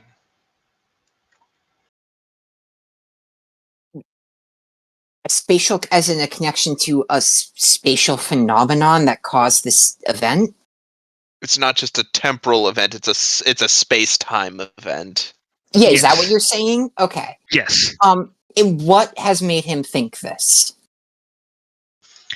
Because compared to the stars, you are they are not the same very minute movements you're looking for to determine if you're moving at warp. Not like the visual distortion you're seeing out the window, but literally what the sensors are using to determine how fast you're moving. You are seeing movement, which means either time is passing or you're moving. Like you're either moving, so your perspective of the stars is shifting, or time is passing and they are moving because you're the one that's sitting still. But there is relative motion between you and nearby stars. But why would you just can't tell if it's you or them that are moving? But why would the movement of stars necessarily imply a temporal problem? Don't stars move naturally? Or are you saying their rate of movement? Okay. It's the rate. Okay. So I see. You could reasonably assume that either you're not moving, but the passage of time is passing at a rate higher than what you expect, or you are moving and the passage of time has nearly come to a halt. Okay. Then Dukibus is going to say, Captain, I would not be so certain as to dismiss the possibility of some kind of temporal event. Based off of what data we collected before the ship went down, it does appear that the stars were moving at an accelerated rate. This implies that either the ship is still moving, which it does not appear to be, or that the stars are moving at a rate we would associate with some kind of advancement of time beyond what would be normal, considering it has been only, and he like tries to do the math, 12 minutes and 37 seconds since the incident. All right. I'm sorry to bring this news. I believe our chances of survival go down drastically given our limited resources if chronoton radiation and time travel are involved. See if you can figure out what the source of this space-time distortion might have been. Did we travel through an anomaly? Did we get hit by some form of stellar radiation? Find me what you can. That would be very hard to do, and that would consume a lot of our power if I were to use the computers in such a way. Are you sure you want us to use the power like that, or should I wait for the commander to restore main power? Do what you can without the computers for now. And he nods his head and will start doing everything on a strike order. Yeah, it's an order of magnitude more than what a tricorder is useful for. Yeah, I was going to say. Yeah. You're trying to send men to the moon on a TI-85 graphing calculator. Although you could did that. We did. Yeah, I was gonna say, wait a minute. No, the moment it left my mouth, I was like, wait, no, that's not right. In your defense, that took them a decade of planning, which we don't have. I don't think anyone wants to sit here for a decade while I chart this stuff out. But yeah, Zakalath can call up to the bridge now. Okay. Yeah, Zakalath will say, answer to Captain Across. Arcos. I knew that. All right. I was about to respond, but I just started laughing. I'm sorry. I almost said Captain Acorn, and I knew that wasn't right. Oh, that's going to be her next holodeck character. Acorn. An acorn. Arcos here. Go ahead. Captain, we've opened the door. There's now a permanent opening between the middle and engineering sections of the ship. It is as such, we cannot open the door to the cabin until the commander seals the breach, which I believe she's currently working on. The damage to the antimatter reactor is significant, but I don't currently believe it's beyond repair. With the matter tank and the antimatter tank are both sealed, and therefore we still have the necessary energy to restart the reactor. It is merely a matter of time and resources to repair the reactor itself, and then repair all of the many burnt out EPS conduits that are fried back here. Get to it and inform the commander that we may have encountered some form of space-time anomaly, which is still causing us some form of movement. Yeah, the ensign had, by virtue of having made some good news, begun to find some of her jive again. This erases it, and she's like, but space-time? I thought we just had an engine malfunction. I thought the engine overheated itself and then burst for some reason we would have to find out later. Are you... Okay, we'll be okay. We'll be okay, right? We will be all right, Ensign. We're Starfleet officers. This is what we do. Of course, sir. and she will cut the column, and she will climb back through the breach and say, "All right, Commander, I have good news and bad news." Bad news first. You'll see Commander Anafina as she turns around, having used the torch to weld the patch in place. Okay. Well, good news is that we believe we might have discovered part of the problem here. Bad news is someone, and she kind of points forward. Someone that way thinks that chronotons and time travel might be involved in some capacity. Ah, darn it.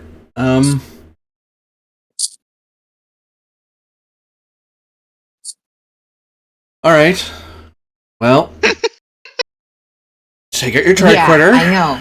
And we need to scan our compartment for chronoton radiation, because if we start touching things and time starts shifting, we may undo everything, or things will speed up and we don't want it to. And we're in a room that has lots of very sensitive things that will make us go boom very quickly. I will tell you for free as you pull out the tricorder that the O2 levels have returned to normal, and the cabin temp now seems accurate at 400 degrees Celsius. The decks are physically hotter than that, but the actual air temperature is about 400 degrees. I am so glad I'm in my suit still. So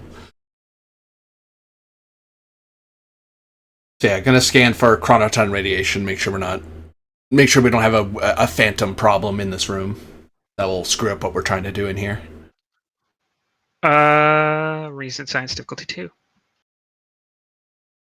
Actually, I will take that back. You've already scanned this compartment, and earlier, based off of that, I will, because you did a general scan. I will say you did not detect any abnormal chronoton radiation.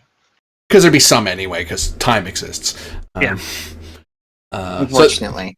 So flips open, does a quick double check. It's like, okay. Well, readings say we're okay. Alright, so the patch is okay, that's okay. So we have two options, Ensign, that I can think of. Either we need to get the... if we can get the reactor good, then all our life becomes a lot easier. Then it's just EPS wiring and getting everything right. If this is completely jammed, like we may be sitting on a thing that's in safety mode and we really shouldn't be touching it more than it already is. We may have to cut that off and make sure that the lines between the bus art collectors and the battery array are clear, such that we can pull energy into the array that way. It won't get us warp power by any means, but it can get us some battery. It can get our primary battery arrays underway. But we're going to try the reactor first, because if we can fix the big problem, everything else fixes afterward. If that doesn't work, then we'll move on to our secondary, because we do have time, more or less, until Captain says we don't. And so let's presume we don't, because Captains have a habit of telling you have 5 minutes, or the Zenkethi will eat our faces, or something. Or Tholians, or Klingons, or androids. She mutters as she's getting ready to look around. Yeah, the ensign kind of looks at you and says, "Well, I happen to quite like my face as it's in an uneaten fashion. So, whatever you need me to do, I'm not an expert here, but I'm not a novice either. So, put me on, Coach." All right. So, first thing to try is just to diagnose whether or not the MAM reactor is set, if we can fix it, or if it's something that needs a dry dock to touch. Because I hate to mess with it and then make this touch that. Okay.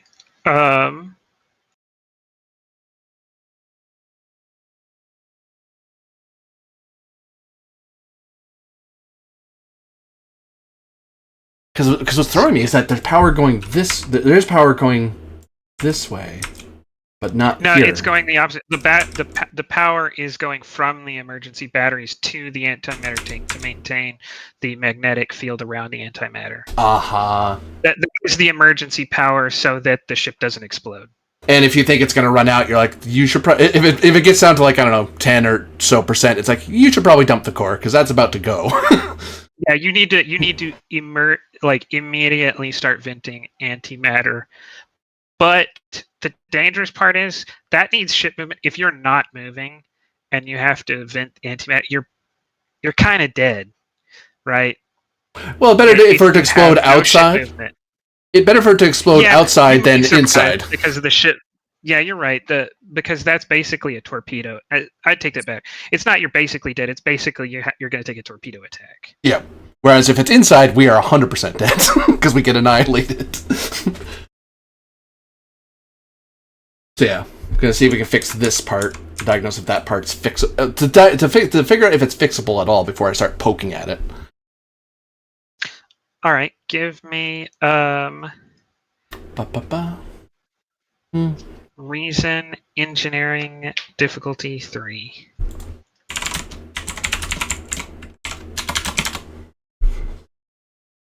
And we'll call this a new scene. Oh, well, at least one is generated. I don't know if the captain's considered in scene or not. Yes, y'all are. Yeah, I'm not gonna separate y'all like that. Okay. Captain Acorn to rescue. I'm sorry. No, it's so funny. But it's, you know how some ships call the captain like the old man or the whatever. It's like Captain Acorn. Do not say that to the captain, and do not say it in front of me, in front of the captain, because then I technically have to yell at you. But it's funny. But don't say it around the captain. Yeah, it comes off a bit insubordinate. Hey, look, keep up that insubordinate crap, and you might be up for a promotion. Yeah, really. So. Let's go with momentum. To buy a die. Actually, I'll go the other way around. 1 threat, and I'll spend 2 momentum. So I have 2 dice. Then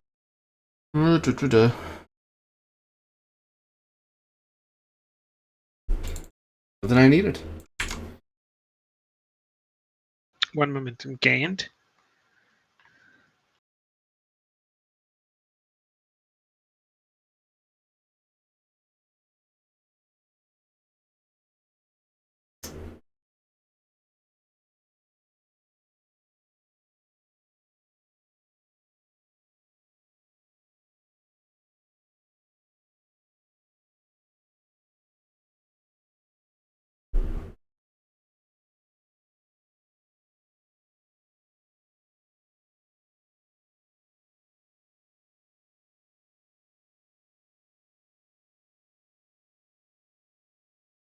Okay.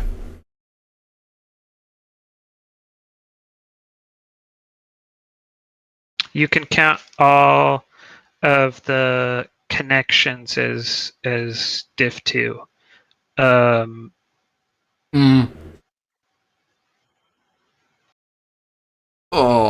and probably what she does is like she'll scan a bit and then take out a pad and jot down, scan, jot on a pad, scan, until eventually she has that image drawn out on a pad and just kind of stares at it with it and tilts it toward the ensign and just kind of.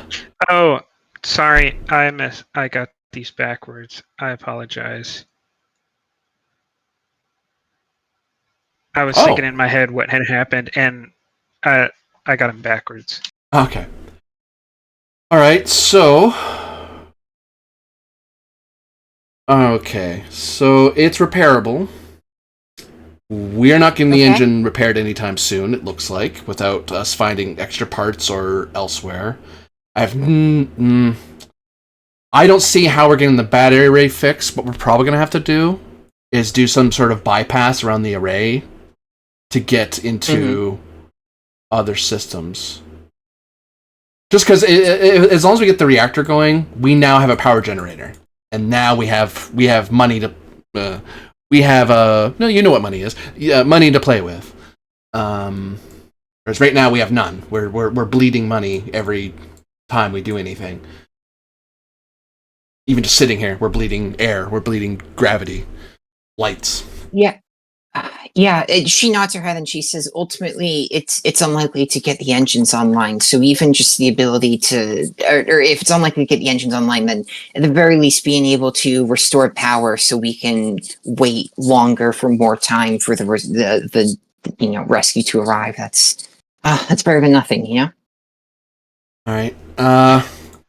And I'll point something out I don't know that anyone's mentioned. I think you kind of were on it, but it just occurred to me and I didn't think about it. But you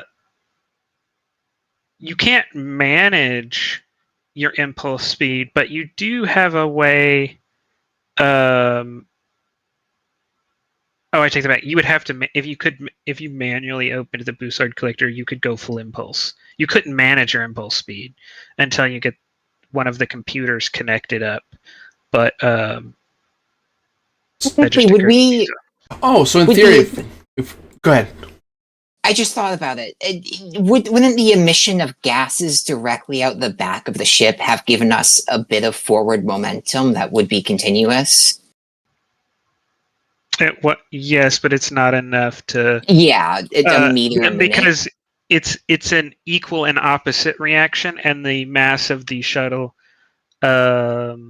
is not low enough to easily be moved. So it would be difficult to measure. Okay. Like you would need extremely accurate to measure that low of a change in inertia. But okay. Go ahead with your other idea. Sorry. No. So if we can get movement, I mean, thankfully, my second idea we don't have to do, but the second idea, that statement confirmed that we could have, if we couldn't do the reactor, then if we move forward, even if at all, we open up the collectors, that's how you pull, that's another way to pull energy into the system, into a system, because that's a sort of intake system in starships. Problem is, the battery array's dead. Or it's basically dead, so we'd be pulling it and have no way to manage it. So we really have to depend everything on that battery array. We'd have to get it either ... or more ideal ... like we get it down that way. Because this is now our new battery array. Rather than this. Yeah, we're not fixing this anytime soon. Until you get one of the batteries arrays collected up, the only place the collector can dump the energy that it gets from exotic particles is into the impulse engine, and without a battery, it has to dump them directly in. So it's 100% or 0%. Yeah, we're going full impulse or not at all. All right. So I want you to brief the captain, get an update on what's going on, advise them to check for Connaughton in the forward compartment just in case. And then if the captain changes, I'm going to be working on the reactor for now. If she wants us to change, let me know. If not, just get back here and pitch and grab a tool.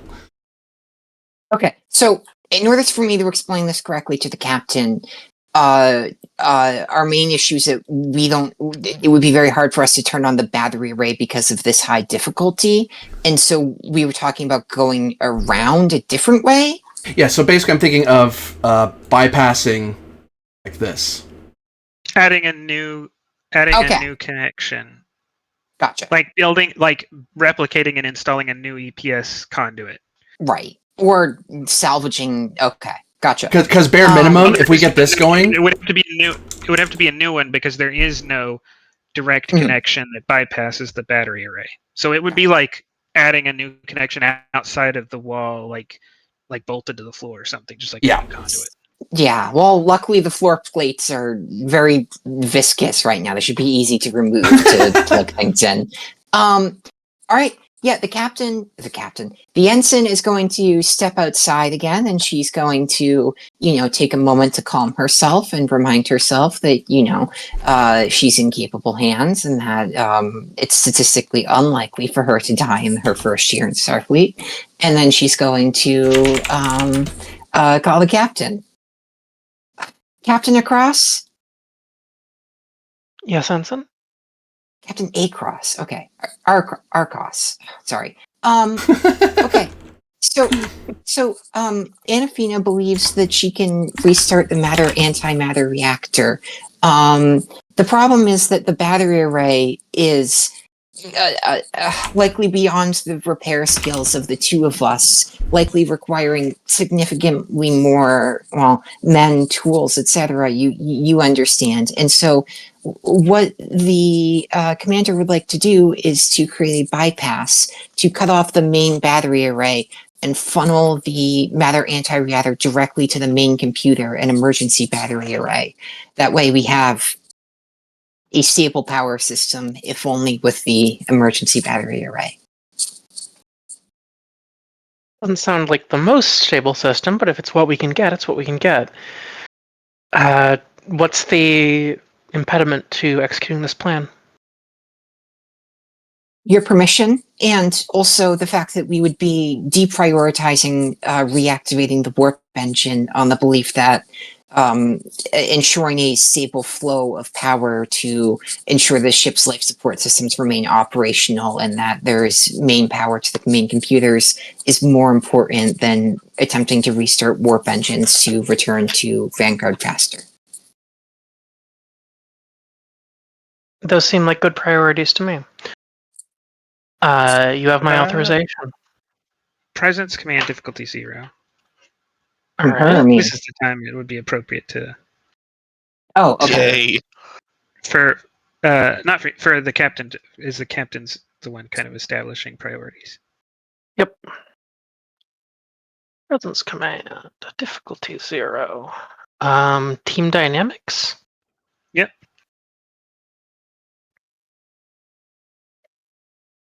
Cool.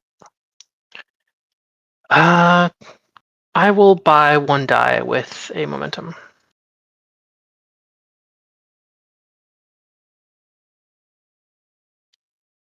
Generate 3. All right.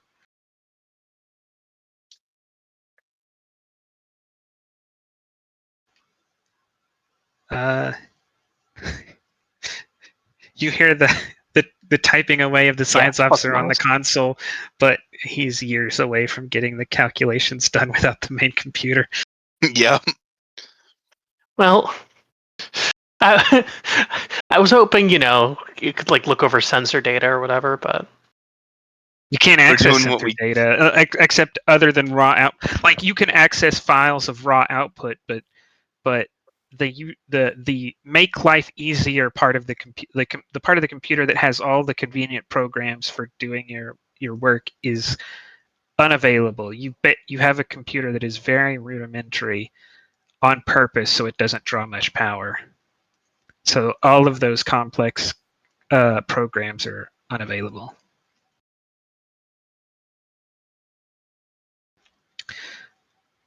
All right.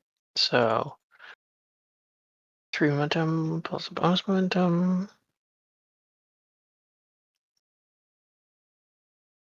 That is to say, it's up to you, but you might find either you or Fox are able to help out more on the engineering than here until the main computer's up.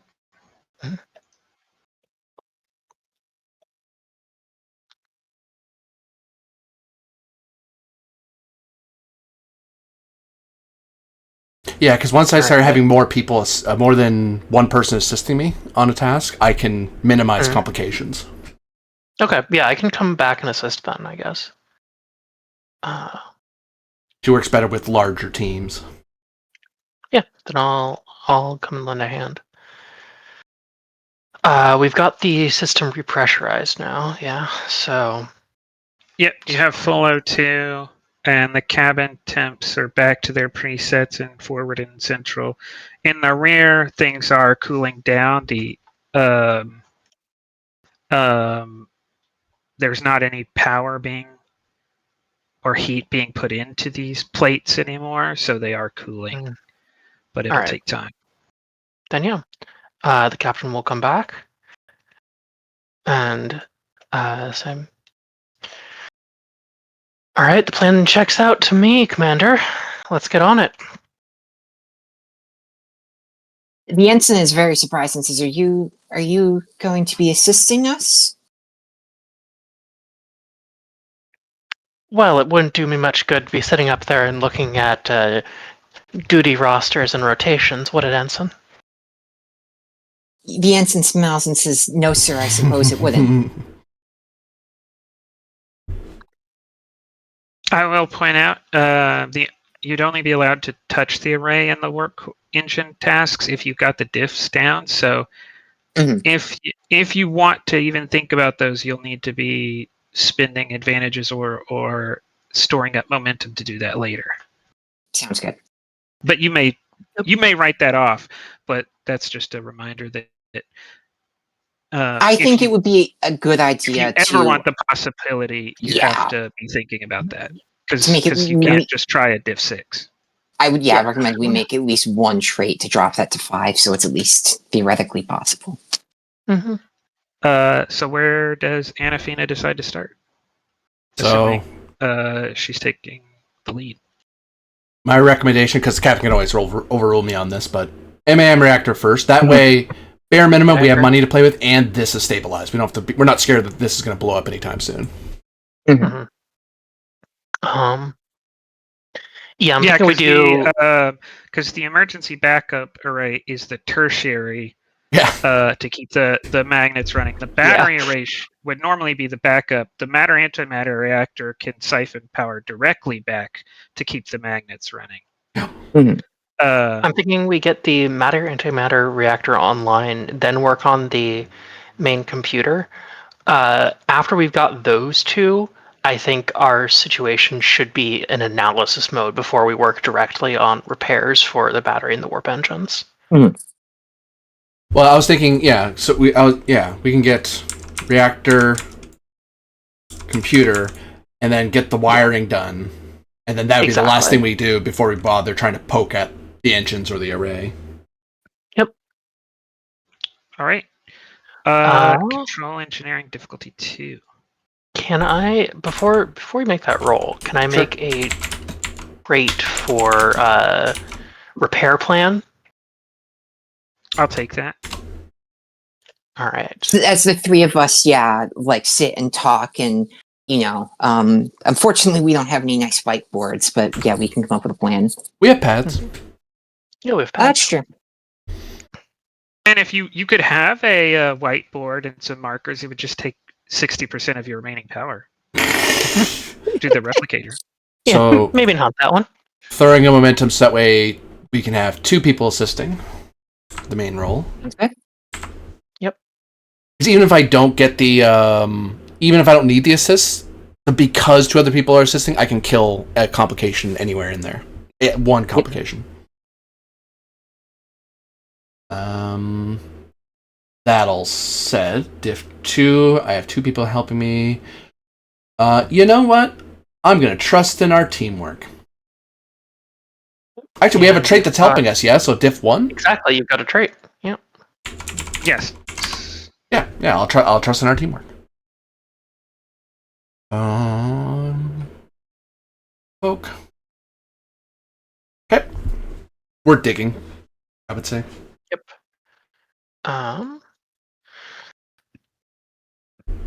Did I do presence engineering here?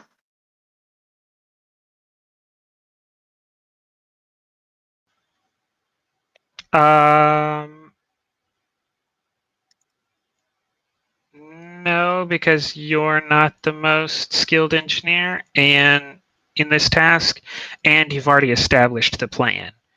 I do think this is the elbow grease time. Cool. I would take insight if you're not turning wrench, but you're like standing over the commander's shoulder and giving advice. Talking through it, yeah. Yeah, sure, I can do that. It's one better. Starfleet protocols or survival focuses, maybe.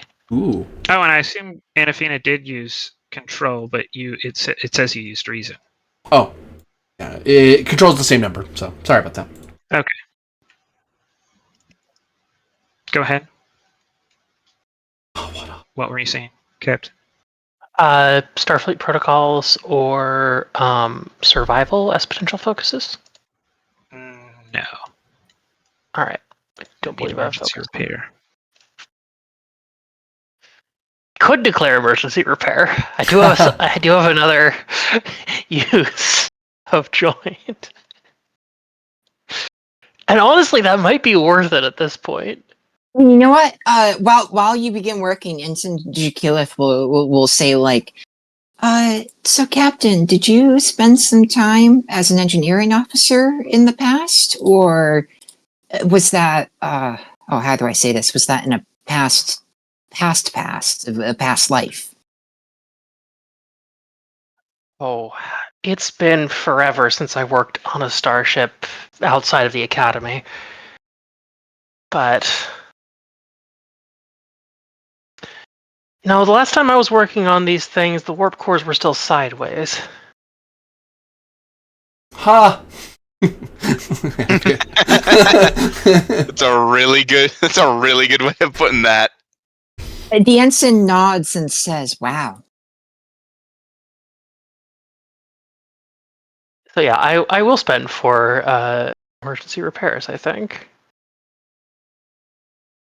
Because I think that's fun to use it.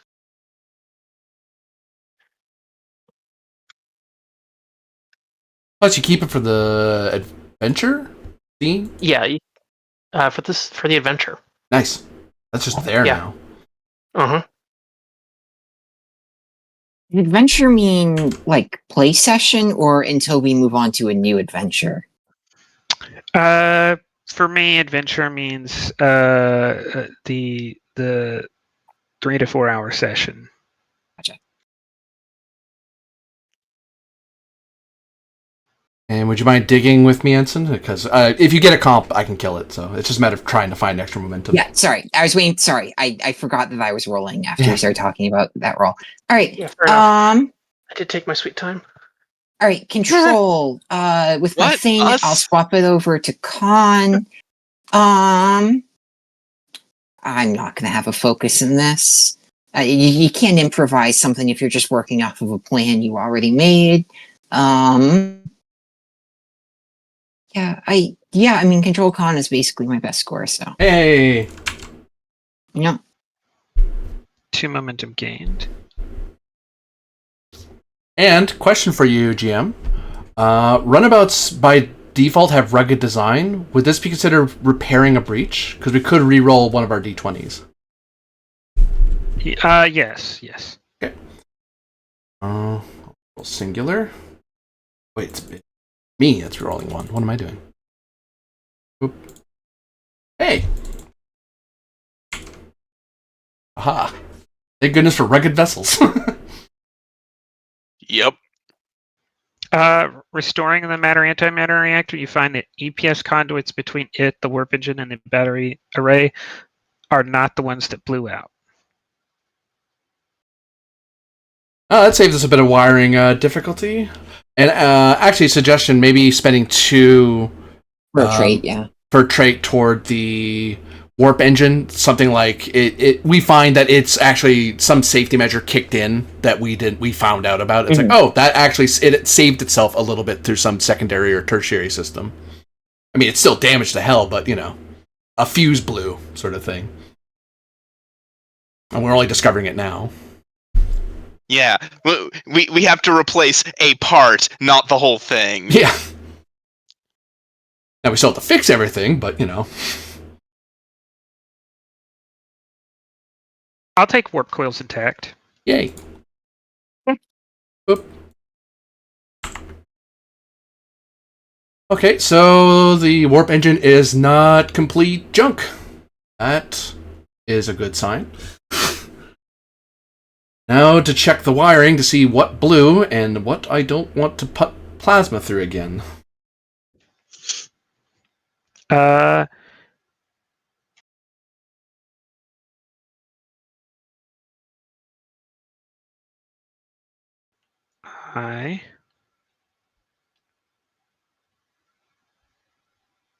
am going to spend 2 to say that the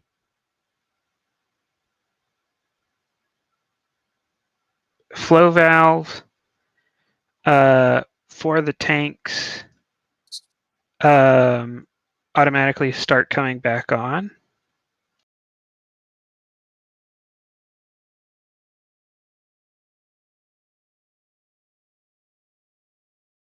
Their last setting, and the reactor starts putting out 75% power.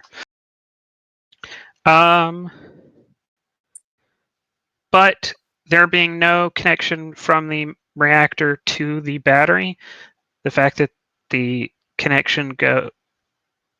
only connection between them goes through the antimatter tank is going to mean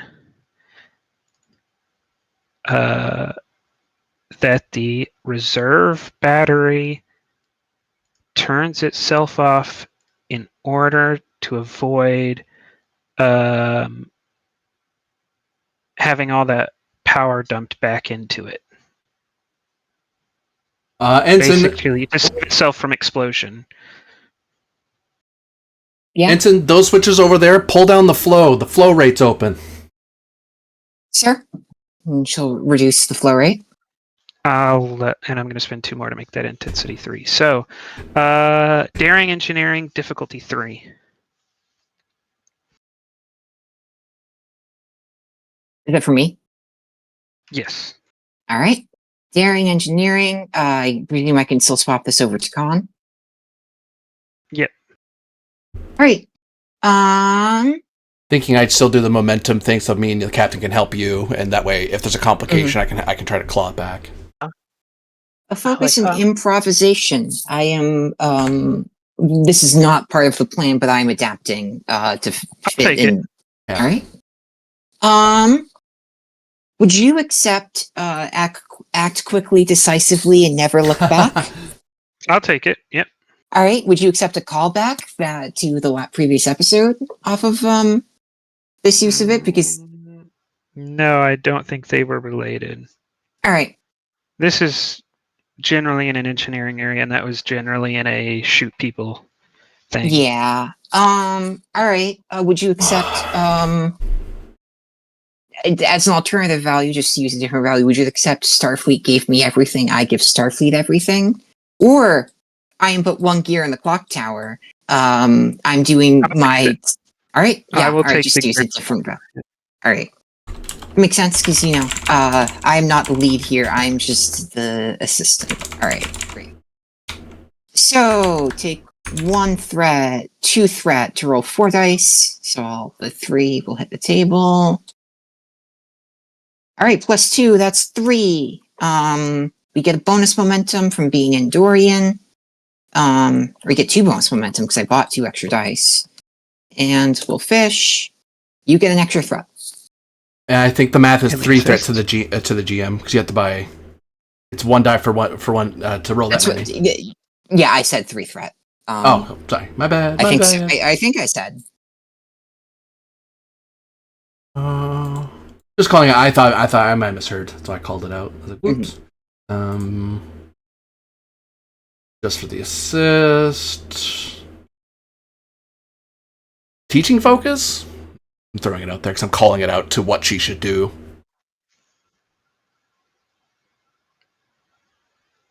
I'll take it. Yeah. I'll continue with the emergency repairs focus, I presume? Yep. Yeah, nope. Right. All right. That was for that was 1 momentum gained and 2 bonus momentum. With the 2 bonus momentum, could I create a trait of stable flow, stable output that with these adjustments, the matter antimatter flow is returned to a particularly stable format? No, until there's a connection that doesn't pass through this through the antimatter, until you can draw a green line between the matter antimatter reactor and the emergency battery that does not pass through the antimatter tank. No, you can't have the flow on. Okay. Oh, I see. All right. Then could we spend 2 momentum? Could I say reactivated safety protocols that with the power generated well, we don't have any power generated, but that with reserve battery power that we are able to reactivate some of the safety protocols of automatic shutdowns and reactivations and the like in order to, prevent another accident?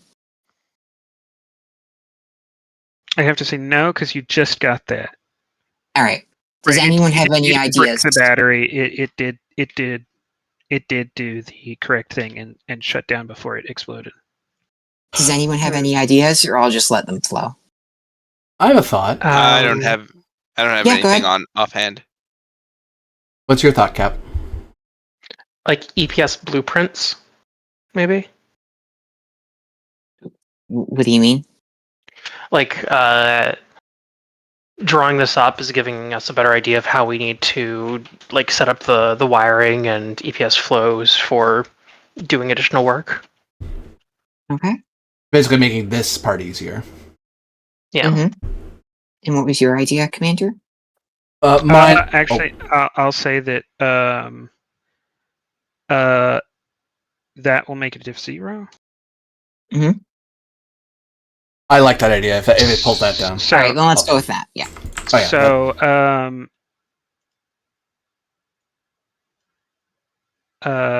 after mentioning this, what you, Anafina, and the captain talk for a second and realize that you're not going to have to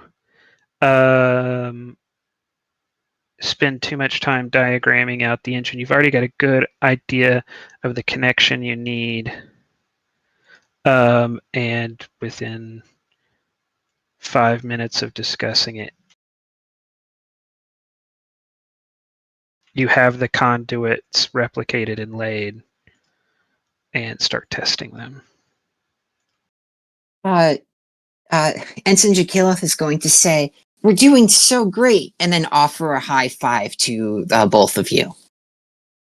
I wave a tool at you, like, hands full, but thanks, sort of look, as I'm still working on stuff, but say, yeah, thanks. Yay, Captain, sort of gesture. And we'll kind of grin and nod, but not actually offer a high five. Yeah, I'm picturing, like, she turns to Anafina, realizes Anafina is busy, turns to you, and then, sees the expression on your face, and then her left hand rises to take her right hand and pull it down. Approving nod. We do not high five command. Unless they high five us, then we have to. Yeah, I understand the priority of high fives in question. You can high five officers within, like, I think two ranks of yourself, generally. Yeah. All right. With your permission, Captain, now that we're not about to die, I would like to take a short break for a few minutes. I've been racing since we started this, and we've been at this for a while. So, but for now, the warp engine's something we can take at. If one of the juniors wants to take a crack at the main computer core, I can be resting, but you're the ranker on me, so I can't approve my own rest time. Take a breather. Okay. Excuse me. Good work. Oh. I'm gonna spend 2 threat to create the complication. As a alarm goes off, you've hit 30% reserve battery power as main life support has been reconnected to the emergency battery array and is eating down the reserve battery very quickly because it's trying to stabilize. Like, what? I thought we had the matter antimatter reactor working now. So there's power going to it. Yeah. You are right. Okay, let me think of some other problem to do. Oh no, I take that back. I can do that because you have connected those things, but never turned back on the flow. You intentionally shut off all of the flow. We're draining reserve power. Why are we draining reserve power? Because we didn't turn the darn thing on. Hold on. Darn it. Excuse me. Okay, go ahead. Stupid tertiary systems not turning on when I want them to, even though I made it myself. Freaking mutter, complain.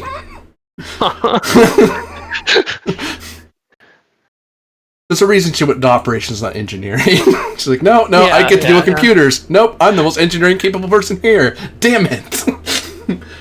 And the captain hasn't been an engineer in 200 years. So, you know.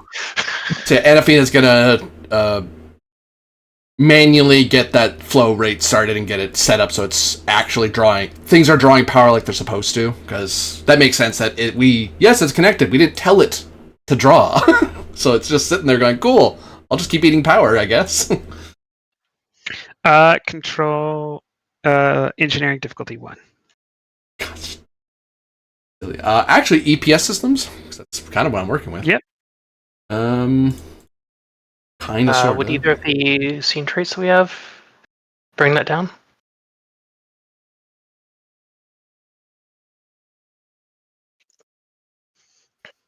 No. Okay, I could use some extra help over here, just so this doesn't run out of power on me. Could you hand me those things there and that back tool on the table I just put down? Yep, there you go. Thank Nancy, you. runs back and says this. Yeah, that. Okay.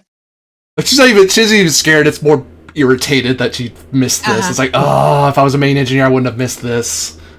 My chief engineer is gonna make fun of me for this later.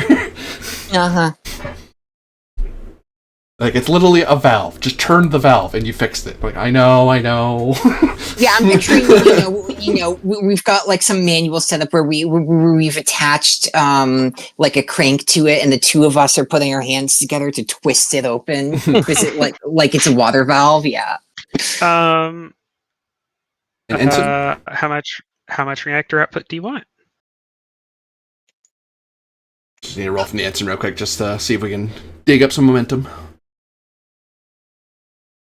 Well, I presume how much we want will impact how much what the task is, because it'll depend on how much we're twisting. Diff was 1. The diff isn't going to change. Oh, you want me to assist now? Okay. Yeah. Fitness con for engineering. That's too many dice. But hey. Oh, did I do that? I hit the wrong button.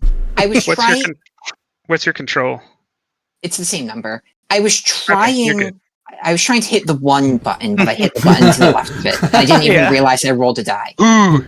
Yeah, that worked. Yeah, hey, how much...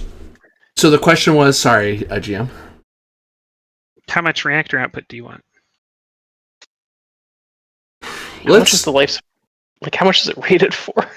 Yeah. Well, 75% was us at warp 4, so why don't we go like 25%? A nice low number. Yeah, because if anything pops, it'll pop at a low value. Yeah. It'll be a 25% as large antimatter explosion. And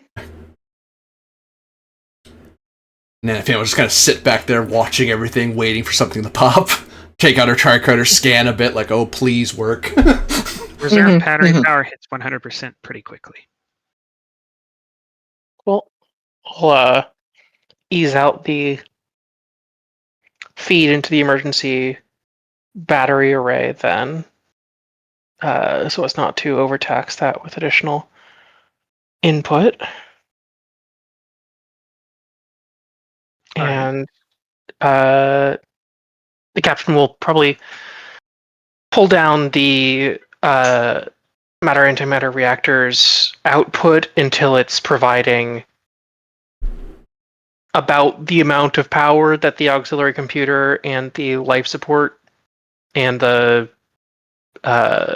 containment fields and stuff all need. So we're not generating excess power, basically, into the system. All right, you pull the output down to 5%. All right. Always turn it up. Okay, Anson, help me with the box. I have to get back over again. Yep. Like this. And now I sit down. You two take a breather. I'll keep an eye on things in here in the meantime.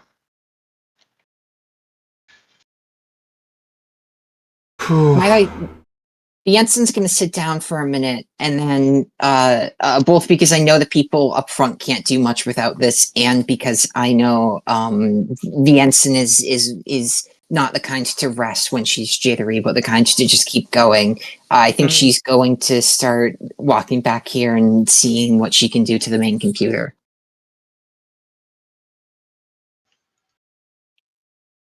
Sounds good. And I'm basically gonna sit this out to try to take a breather so I can get back my stress. Yes, you can get that stress if you sit this at task out. Cool. There are several entire computer assemblies, not just the boards, but the actual housings and everything that need to be replicated and reinstalled, as they were just melted. Captain, permission to activate the shipboard replicator to begin replicating these pieces. They're melted beyond use, but and well, we're at 100% power. Permission granted. Let's get this computer system back online. I want to know what exactly happened to us, or is happening to us.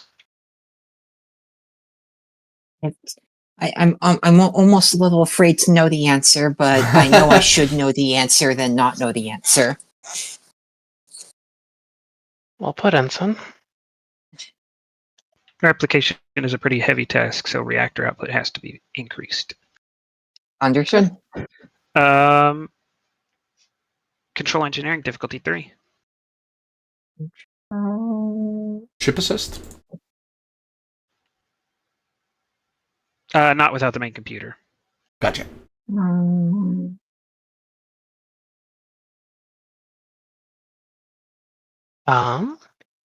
Yeah. Repair plan trait? Is this part of I the would plan? say, I think I've already taken that into account. These all were pulled down earlier. Yeah. Yeah. Okay. All right. But it does mean the trait is being applied right now, at least. Yes. Which matters for your stuff. That's right. Yeah. Correct. Yes. You say it's diff 2 or diff 3? Diff 3. Great. All right. Control engineering. I'm not gonna have a focus. I don't think skills with guitar will help. All right. 1 momentum, 2 threat. Captain, I desperately need assistance in this matter. No kidding. Ain't a pinch, you can always yell. Oh, no, you can't. You need momentum to yell for him forward. Never mind. You know what? What?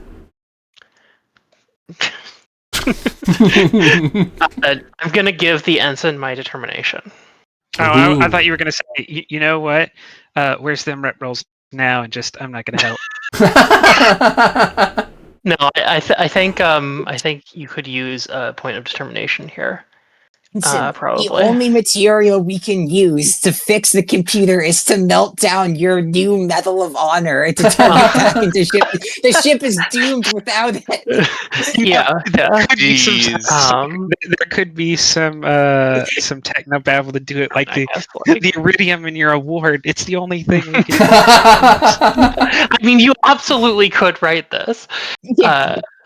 Control. I'll roll the assist first to see if it. All right. Yeah. Because you might save it on your own. No, you made it worse. Okay. No, I made it worse. In fact, I like you see the ensign is struggling with the replicator, so you walk over and then you start also pressing buttons, and now yeah. Okay. GM. Oh god, preparation doesn't help me if I'm assisting. Okay, I got my determination back. Can I spend it on this roll? Yes. Because it's the captain's power. Okay. Or the captain's superpower. Oh god. Directive, maybe? I am but 1 gear in the clock tower. I'm doing. I mean, I can't do this of my own. I think mission directive here is. Yeah. Okay. Well, what are our mission directives? Get back to the Vanguard. Yeah. Okay. That's going to be really hard to do without the ship computer working. Yes, I'll take it. All right, then I'm going to re-roll 3 dice. There you go. Oh, thank God. And I'm going to spend the Medal of Honor to quash the captain's complication. And she's going to say, no. After firmware patch 13, that's not how you organize this anymore. We're on. Hold on, I have to Patch are make they sure on now? you can quash other people's complications. I think you can quash a Oh. complication on a task. Once per mission, the Um, character may gain 2 bonus momentum on a successful task. Bonus momentum may not be saved if Actually- the character has... I'll point out something. You can't, if I remember correctly, in 2E, you can't quash with 2 momentum. That's not a thing anymore. Yeah, but that's the other. The other part is killing complications. Oh. Yeah. You know what? I actually think you're probably right. I think it's probably not something I can do because you rolled the comp. No, Because I the text on the that's medal? Medal of Honor. Character may do one of the following. No, that's getting Medal of Honor mixed up with the Legion of Honor. The Legion of Honor costs less. You can only have it one time, and it lets you do either the bonus momentum or ignore a single complication. The Medal of Honor doesn't allow you to ignore a complication, but you can earn it multiple times. Okay. It's a momentum generator commendation, basically. Yes. Yeah. Okay. Then, Yeah. So no, you can't use it too much. I'm sorry. It's because my last case, Solaris had the Legion of Honor, and so I was assuming that's how it worked. Forgive me, they have almost the same. And name. 1E was basically how they worked. Like it was a distinction without a difference between the two. Yeah. Which reasons why I can see why they adjusted how the momentum economy works. Yeah, for sure. I'll give some threat to quash the comp.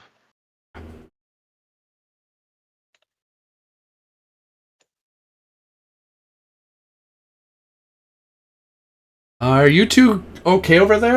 Because I hear multiple buttons being pressed and hearing lots of noises. Doesn't sound right. No, they've patched that. Yeah. We're about to find out. Your system should never have been introduced. We're doing great. We're doing great up here. Oh boy. They make no sense. Yeah, Captain. Yeah. This reminds me, I've been stuck in the elevator multiple times with my crazy, very old professor, and they will just complain about modern things, and you just gotta say, that's so true. I hate the internet too. It's ruined everything. Okay. I mean, your prof's not wrong. No. Well, that's the least objectionable thing she's told me.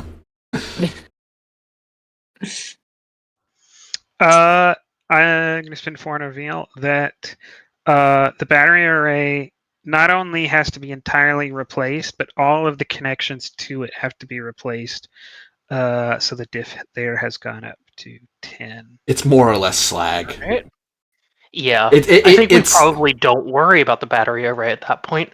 It's replicator food now. Mm-hmm. And but we'll be slotting in isolinear chips. I'll be listening to the captain's complaints and nodding along. And then, once I get the green check, I'm not going to use my communicator because the door's open, and I'm just going to yell back, "Main computer seems to be online." If Fox, you want to grab Dukabus, you can run your program now. Yes. I was going to suggest you take him. Yep. What is check? Well, what are you trying to figure out? Yeah, I was going to say the form of Bohemia. Yeah, I walked right into that. Woof. Because now we have computer power again, right? Correct. Yeah. Mm-hmm. Yeah, we're trying to figure out exactly what happened. What is this weird time, space-time anomaly that we have found ourselves in? Plus, we may be still in it, so if we start moving, we might just exacerbate the problem anyway. All right. Yeah, exactly. Science.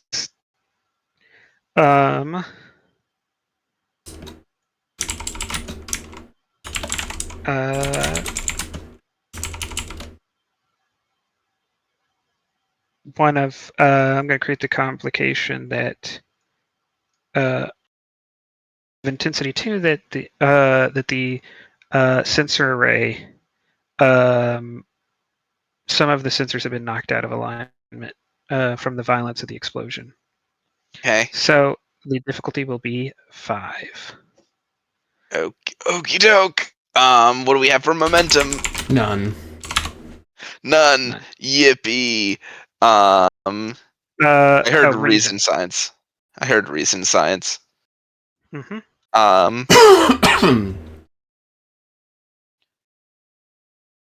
Might I get an assist from Anafina or someone like trying to manually realign the sensors as I go? They are busy, so it would have to come from the medical officer. Actually, what if someone grabbed him and you assisted whoever's controlling the science person? Because you're there. Vox is there.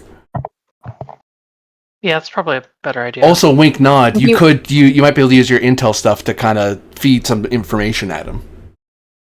I think he was taking over Dukabus, so he had something to do after we made a bunch of rolls, and he didn't have much to do. Yeah, why don't I just assist you with the medical officer? Unless you want to just play Fox. Yeah, that's what I'm trying to figure. Because I actually might have something for this. Alright. This might be better in Fox's hands to assist or be main as. It's rough because my stats are not nearly as good, but I have a value. Oh, wait, of course. Dukabus I could spend towards the mission directive, can't I? Mm-hmm. I thought supports only get determination when they get a value. No, they can spend determination towards directives. Okay. It's that until they get a value, they cannot use avoid injury. They automatically take the trait of the injury. They don't get to take stress.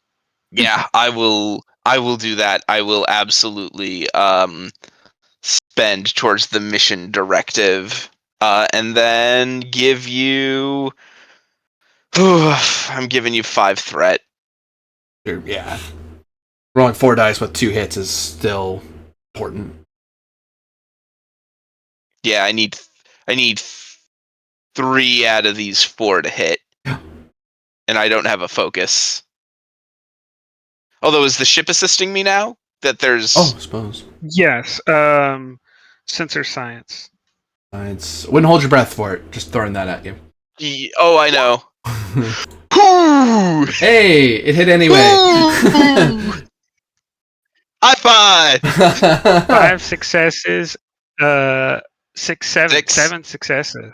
7 successes. Yeah. On a diff 5, so 2 momentum gained. I will take it. Very nice.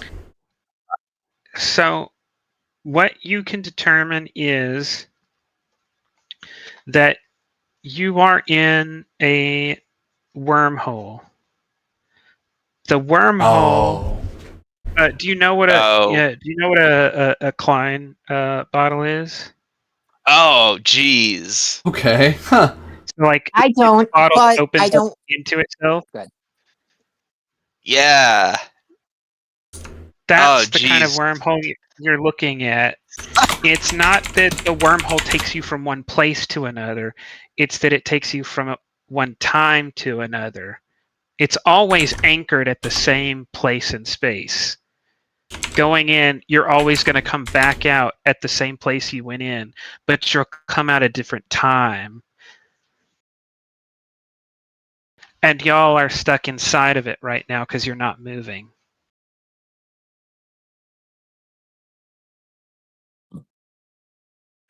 And from this, you can determine that the difficulty you ran into initially is that the computer's not designed to handle this scenario. So it trying to manage the warp engine when it's detecting, oh, I'm going this speed. No, I'm going that speed. No, I'm going this speed, but the ship is actually going this speed.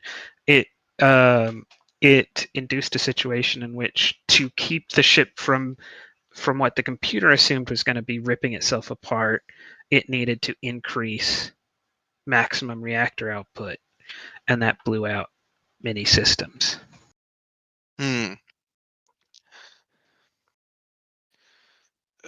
Dukibus to Captain.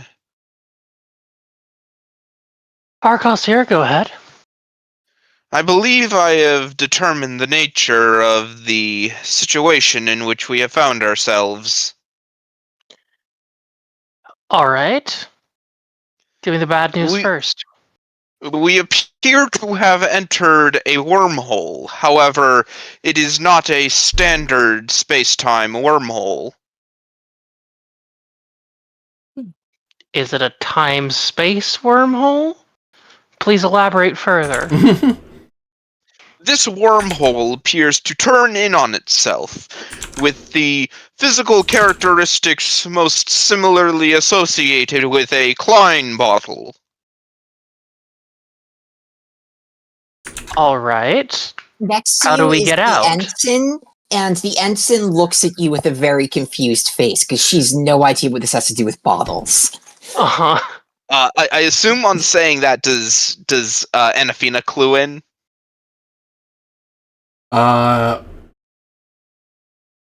follow what's going on. Okay, that explains why everything broke the way it did. Ships aren't designed, unless it's a temporal experimental ship, they aren't designed with these kind of tolerances in mind. Definitely not definitely not runabouts. Indeed. The system blew itself out attempting to comprehend the strange nature of the wormhole that we are in. It's not the only one, the ensign says under her breath. Okay. So here's the question then, GM, for a momentum. Am I figuring then, if I'm understanding the geometry of this right, do we then get out of this if we just go back the way we came?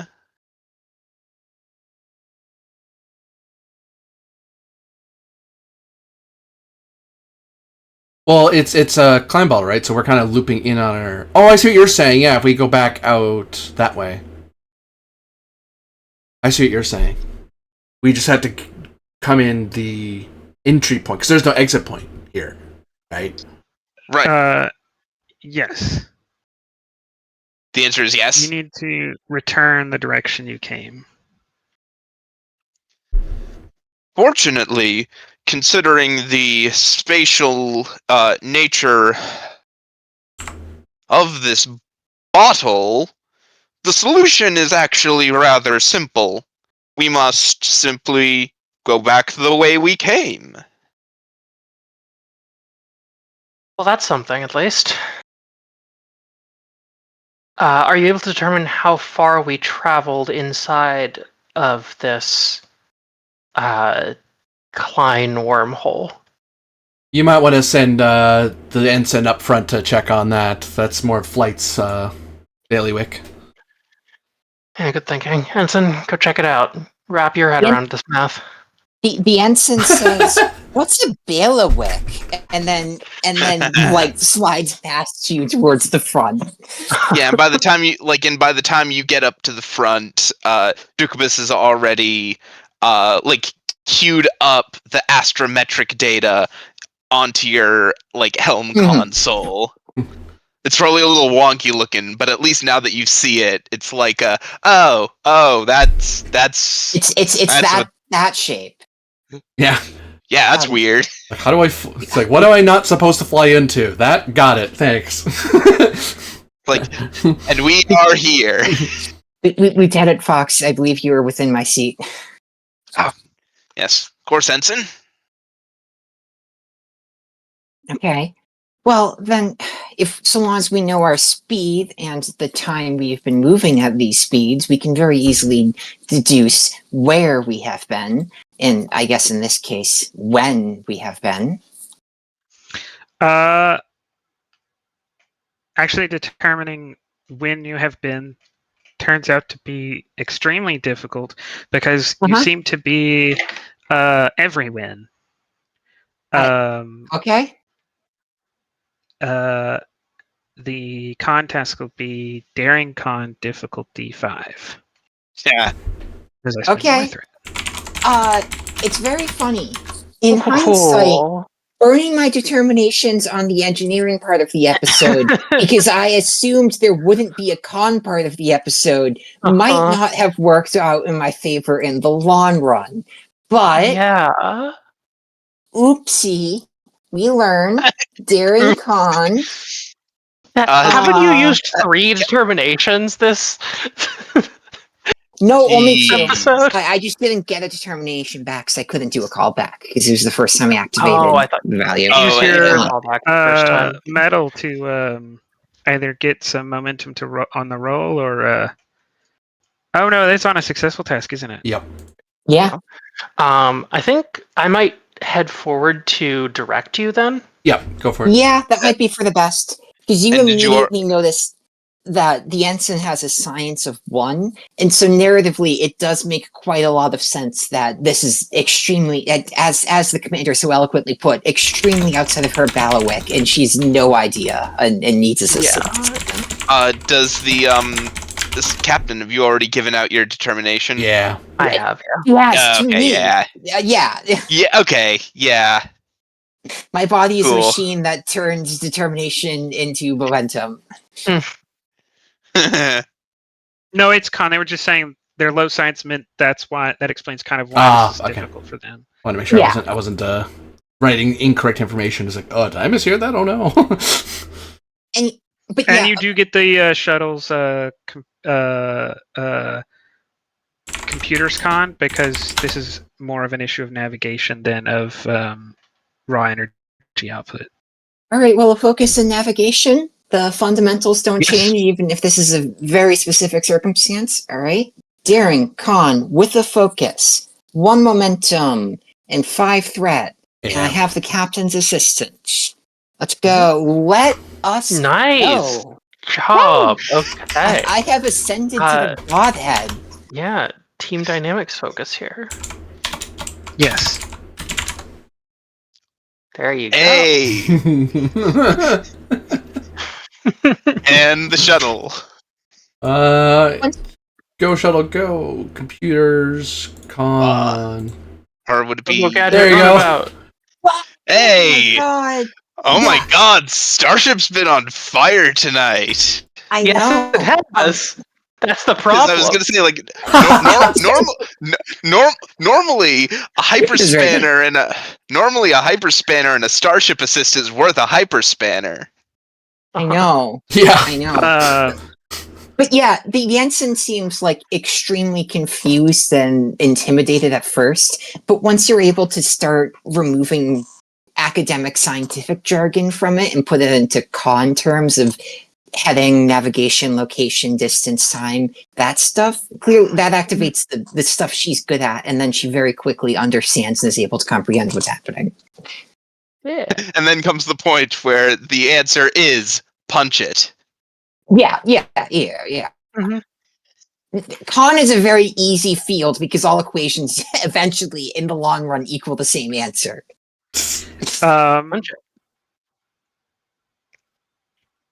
Yeah. We navigate the very narrow entrance, and then you detect a hail incoming. Captain, incoming hail. They're on screen. Swear to God, someone shoots at us. On the screen, you see Rear Admiral Dash Bryn. Is this Runabout Axum? This is. Is everyone all right? We are now. We encountered a temporal anomaly and had a bit of engine trouble. I don't know if our distress call made it out of the wormhole or not. What's the star date, Admiral? Says you've been uh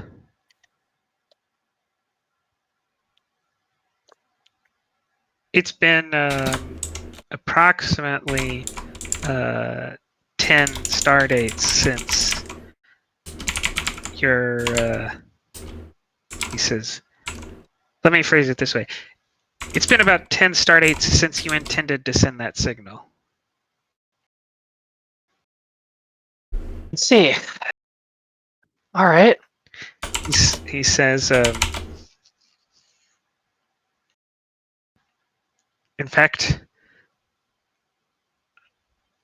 I did not receive any distress call, but I was notified by Starfleet's Temporal Affairs Division Oh, to be nuts. here to look for you. Oh, we have to all be briefed now. Yeah. Fox also. not a visit. Fox also just like throws his head back. He doesn't let out a groan. He just throws his head back and just like squeezes his eyes shut. All the senior. Go ahead. You hear Which- a thud as the ensign goes to like facepalm against the desk, forgetting she's wearing a helmet because she's been wearing it for so long that you hear a bonk as the ensign's helmet bounces off of the front desk, and she says, "God damn it! Sorry, Captain. Of course I'll participate in the debriefing." Good. Recommend All right, Admiral. Oh, Go ahead. I was just going to recommend, Captain, that the Vanguard launch probes to outline the hazard area, because if our hail just got out now, anyone who's being extra nice is going to come racing here and not realize the danger they're racing to. Agreed. We Right. should put up some signal berets. Yeah, navigational hazard. Admiral, permission to come aboard. He says, granted, but I think it's time to give it back over to you. I appreciate it, sir. Well, when you're ready. Yeah. You might deserve some extra off time. Yeah. Might need to check in with sick bay. Technically, This is a captain who has been away from her ship. She's not going to take extra time.